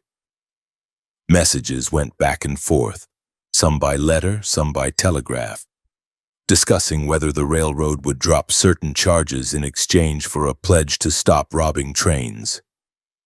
Those talks never produced a concrete agreement. The same wires that carried proposals also carried reports that the gang continued to operate. When a Union Pacific train near Tipton, Wyoming was robbed in August 1800, any possibility of a formal pardon collapsed. For lawmen and railroad detectives, the Wilcox explosion and its aftermath marked a point where the West no longer felt wide and slow in the way it had a generation earlier. A robbery in Wyoming prompted immediate responses in Denver, Omaha, and Chicago. Sheriffs in Arizona knew within days which gang had killed a lawman near Casper. Small-town telegraph operators became part of the defense against outlaws, whether they wanted that role or not. They were the ones who tapped out warnings when riders spent large bills or when strangers came through asking too many questions about shipping schedules. The men who had ridden out in the rain to flag down the overland flyer that early June morning had used their knowledge of timetables, bridges, and the telegraph to create a moment of control. They picked the gap between stations, cut the wire, and took the time they needed to blow open a car full of money. As soon as the train rolled into a town where the sounder still worked, that moment ended. The wires carried their description, their methods, and the number of men involved into offices across the West. Pazes rode hard on flesh and blood horses, but above them, from pole to pole, signals moved faster than storms and faster than the tired lungs of any mount. By the turn of the century, every new robbery associated with Cassidy's wild bunch added to a growing file of telegrams and written reports held by railroad companies and detectives. Each crime brought more detail: the angle at which a fuse was cut, the type of cloth used for masks, the words spoken during the holdup, the kind of saddles and horses seen under the riders. The gang could still vanish into places where there were no poles and no wires, and they would eventually leave the country entirely. Yet after Wilcox, no one who studied the line of events could miss the pattern. Steel rails and telegraph lines had bound the high plains and mountain states together so tightly that even the most capable outlaws had to spend more time dodging information than they did outrunning hooves. 26th April 1901, the town of Clayton in New Mexico Territory woke to a cold wind and the knowledge that an outlaw would hang that day for attacking a train. Clayton was a small place with a courthouse, a few business blocks, scattered houses, and the usual frame depot with its single telegraph wire running east and west over the prairie. Dust blew in low sheets along the streets. In the yard behind the jail, men had worked late into the previous evening to finish the gallows. Rough lumber stood bolted together. a trap framed above hard earth. A new hemp rope hung from the crossbeam, its coils carefully laid on a platform while the deputy in charge checked the height more than once. Inside the jail, Tom Blackjack Ketchum sat in a cell, one arm missing at the shoulder from an earlier amputation, waiting for guards who would walk him out into that gray morning. He had been condemned for trying to rob a railroad train, not for murder. The charge on the paper called his crime a felonious assault on a railway train. Territorial lawmakers had written that offense into the books after years of wrecked cars, broken rails, and dead crewmen. They wanted to show that anyone who climbed aboard a moving train with a gun could face the noose even if no passenger died. Telegraph operators and newspaper editors had carried reports of Ketchum's trial out of Clayton months earlier. Those short accounts explained that a conductor had shot him from the steps of a moving train, that his arm had been taken off in a hospital afterward, and that a jury had still judged the attempted robbery grave enough to cost him his life. On the morning of the hanging, people from ranches and nearby towns rode in. Horses stood tied nose to tail along railings, men clumped together on the courthouse lawn, hats low, collars turned up against the wind. Some brought children holding them close as if the lesson would sink in deeper if seen rather than heard. At the depot, the telegraph operator checked his sounder and his clock. He expected messages from Santa Fe and from distant papers asking for confirmation once the execution was over. His key would send out the final lines of Ketchum's story faster than any writer leaving town. Shortly before 10, deputies opened the cell door. Ketchum walked out with his stump tucked inside his coat sleeve, the other hand manacled. He climbed the steps of the gallows, stood on the trap, and listened as the sentence was read again. The sheriff spoke loudly enough for the crowd to hear. The rope was placed around the outlaw's neck. The knot was set to one side in a position meant to snap the spine. As on many earlier hangings, the executioner had calculated the length of the drop against the man's weight, hoping to end it quickly. This time, the calculation failed. When the trap swung open and Ketchum's body dropped, the long fall and the stiffness of the new rope produced more force than his neck could take. Bone and flesh could not hold. His head tore free. Blood and tissue spread across the planks beneath while the body swung briefly and then stilled. People nearest the scaffold stepped back, some turning away, others staring with hard faces. Doctors moved in to confirm that nothing remained to be done. In the depot, the operator began to send as soon as he knew the outcome. His message stated that Tom Ketchum had been hanged that morning for attempted train robbery and that the execution had gone badly, resulting in decapitation. That blunt language moved east and west across the wires to Santa Fe, Denver, and other offices. Editors rewrote it for print but did not hide the fact that the rope had taken the outlaw's head off.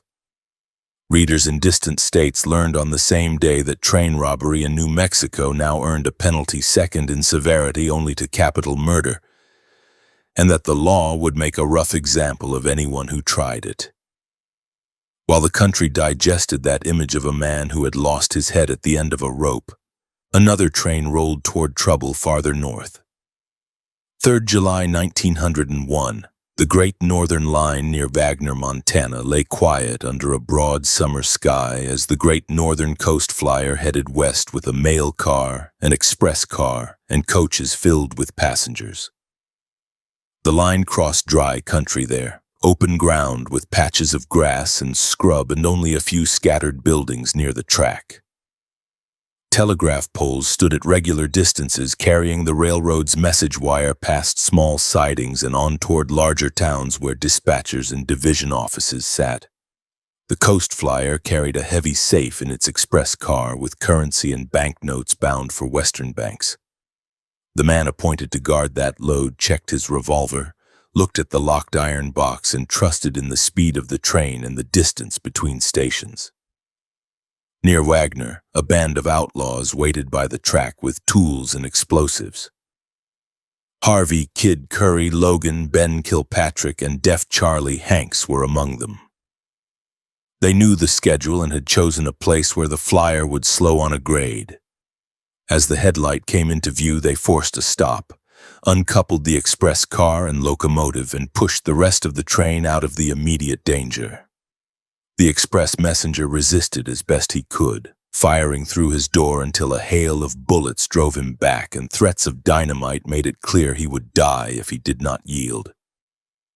The bandits dragged him out, tied him, and went to work on the safe. Black powder and sticks of high explosive turned steel and timber into fragments. Shocks rolled through the night air. The robbed safe lay torn open in the wreckage, money and papers scattered across the floor and out onto the track.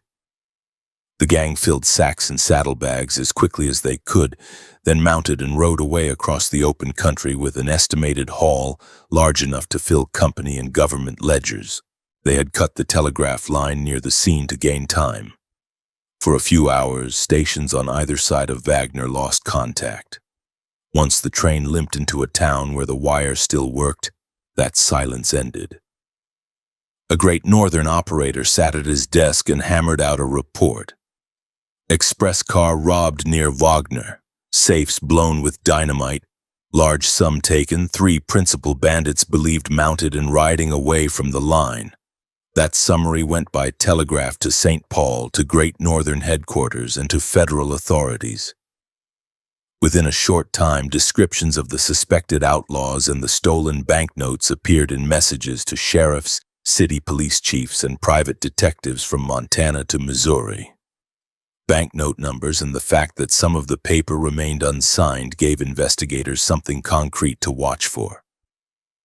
Telegraph operators filed those notices and passed them on whenever a lawman or banker asked about recent bulletins.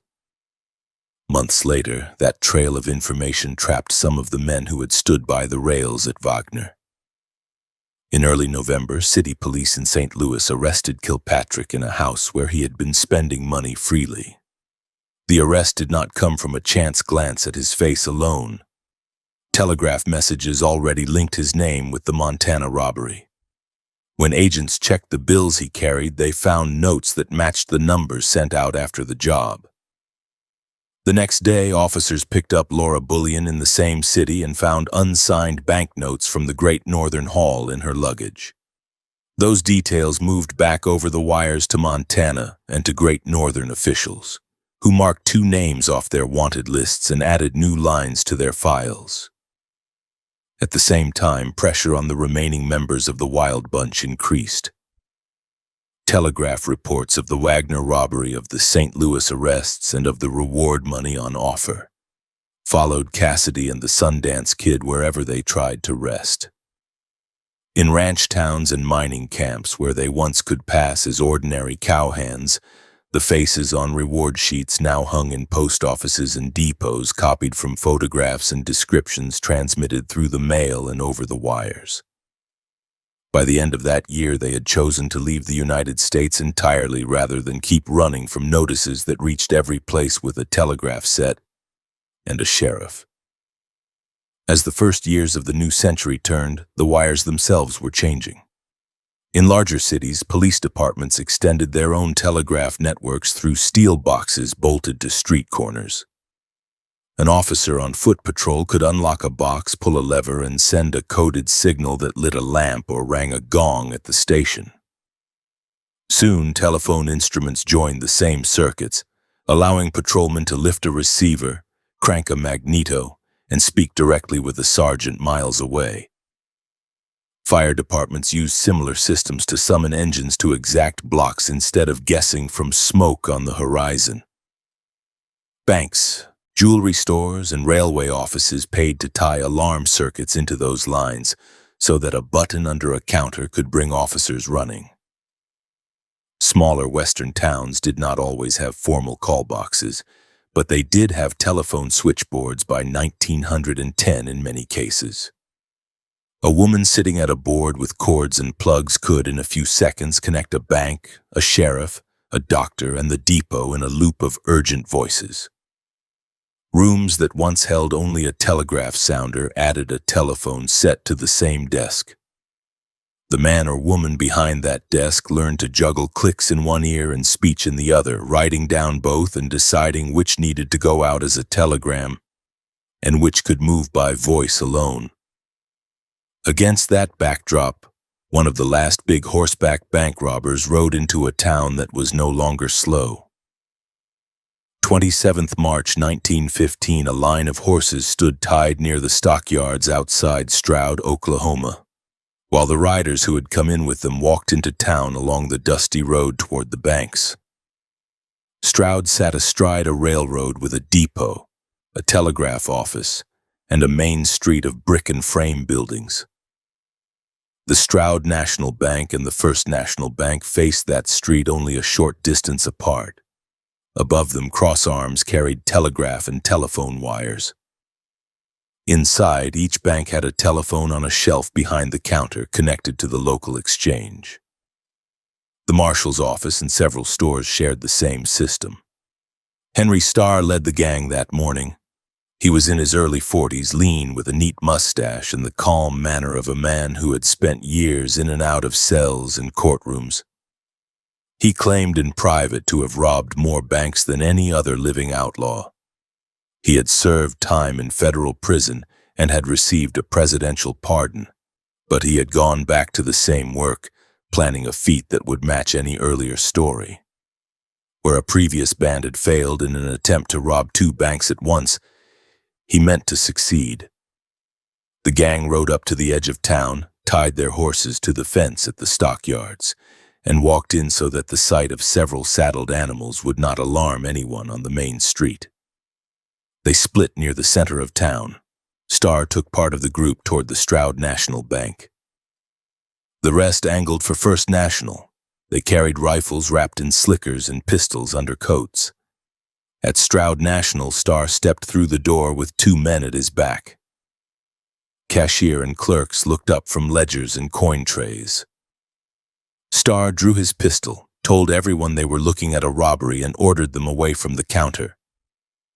One of his men herded staff and customers to a corner while another jumped behind the counter and began scooping bills into a burlap sack.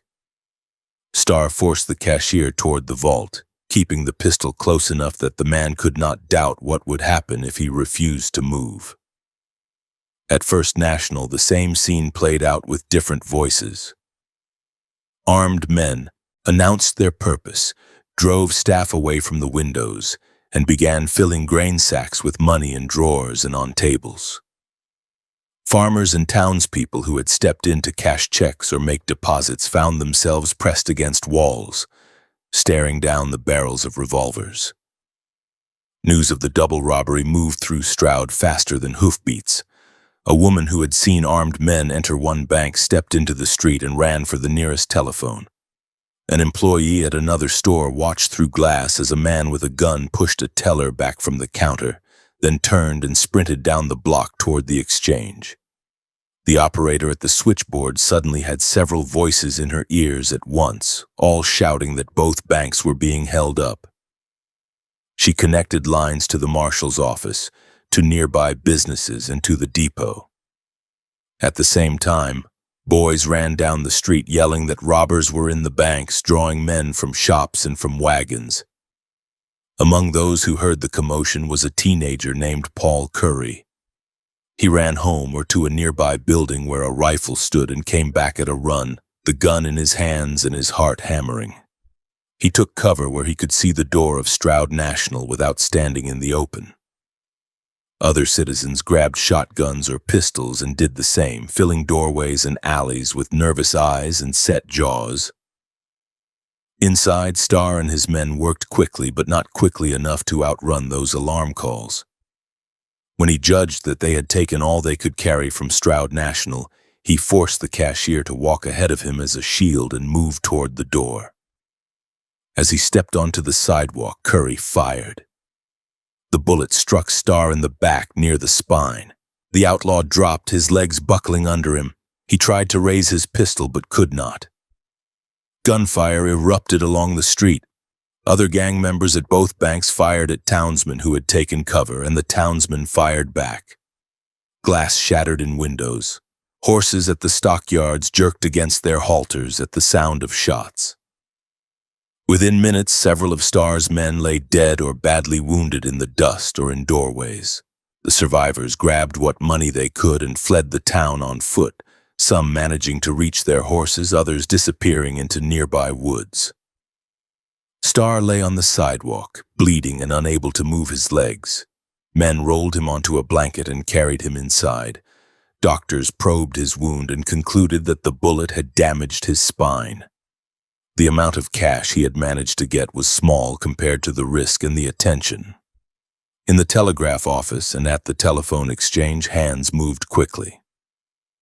The operator at the railroad desk sent a message to the county seat stating that armed men had attempted to rob both banks in Stroud, that several of them had been killed or driven off, that Henry Starr had been captured alive but badly wounded, and that help was needed to pursue the rest. The telephone operator stayed at her, bored connecting calls between doctors, deputies, and merchants in nearby towns. Within an hour, law officers on horseback were moving along roads leading out of Stroud, guided by information that had spread by wire rather than by rumor. Starr recovered enough to stand trial. The court sentenced him to a long term in the state penitentiary. Reports of the sentence went out by telegraph to papers that labeled him the last of the big horseback bank robbers. He served only a few years before being paroled again.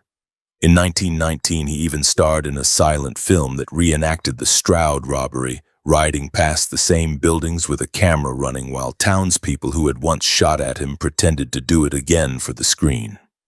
His story did not end there. 18th February 1921, the courthouse square in Harrison, Arkansas, bustled with people moving in and out of stores around the People's State Bank, while telephone wires and a telegraph line tied the town to the rest of the region. By then, most business districts in towns that size had phones in every store and office. The bank had one on a counter near the cages. The sheriff's office down the street had another. The depot a few blocks away still used the telegraph for train orders and for longer distance messages. Automobiles joined horses along the curbs and electric lights hung over the square. It was not the same kind of frontier town that earlier outlaws had ridden into, but money and vaults still tempted men who had spent their lives taking it by force. That day, Starr entered the People's State Bank with several companions, intending to repeat on a smaller scale what he had tried in Stroud. The gang spread out, ordering customers and staff to raise their hands and move away from counters. Starr stepped toward the teller's windows with his pistol out and demanded that cash be placed in a sack. Behind the counter, clerks did as they were told, aware that a wrong move could draw a bullet. In a back office, former bank president William J. Myers heard raised voices and recognized the sound that meant trouble. He opened a cabinet, took out a lever-action rifle, and eased toward a doorway that overlooked the lobby. He had the advantage of cover, of knowledge of the building, and of a steady firing position. When he saw Starr standing with his back partly turned, focused on the sack of money, Myers brought the rifle to his shoulder and fired. The bullet struck Starr in the back, tearing into his spine and kidneys.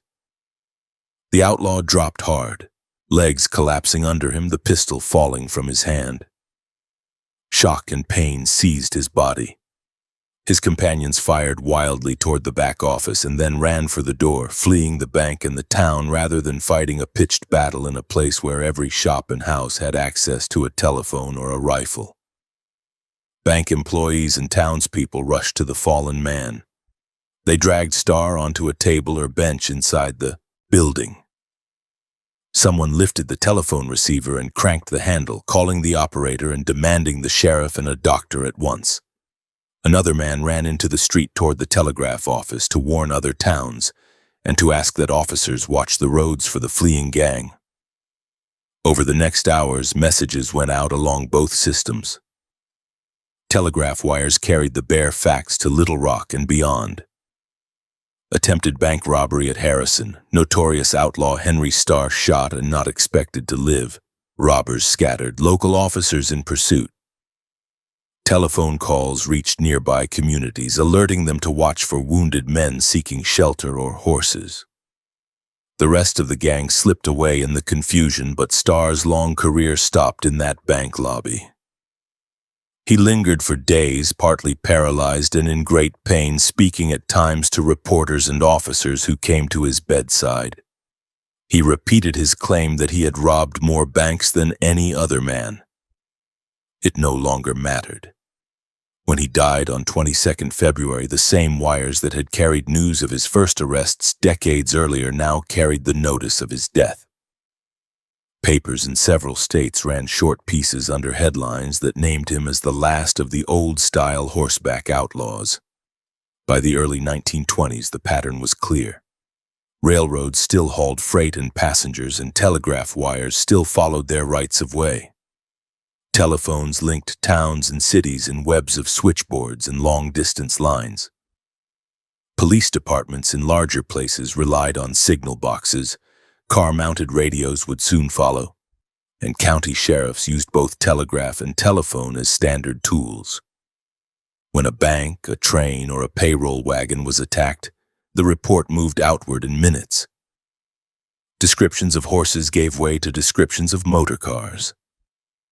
Roadblocks went up based on calls from towns ahead rather than on guesses about which canyon the robbers would choose. Men who clung to the old methods learned that horses could no longer outrun information. A single operator at a key or a switchboard could send their names, faces, and the serial numbers on the money they carried to every place with a wire and a badge. Posses still rode and still shot as they always had, but they no longer hunted in the dark. In the end, the rails that carried the trains and the lines that hummed above them turned the sprawling distances of the open range into ground that outlaws could cross only once before the alarm outran them.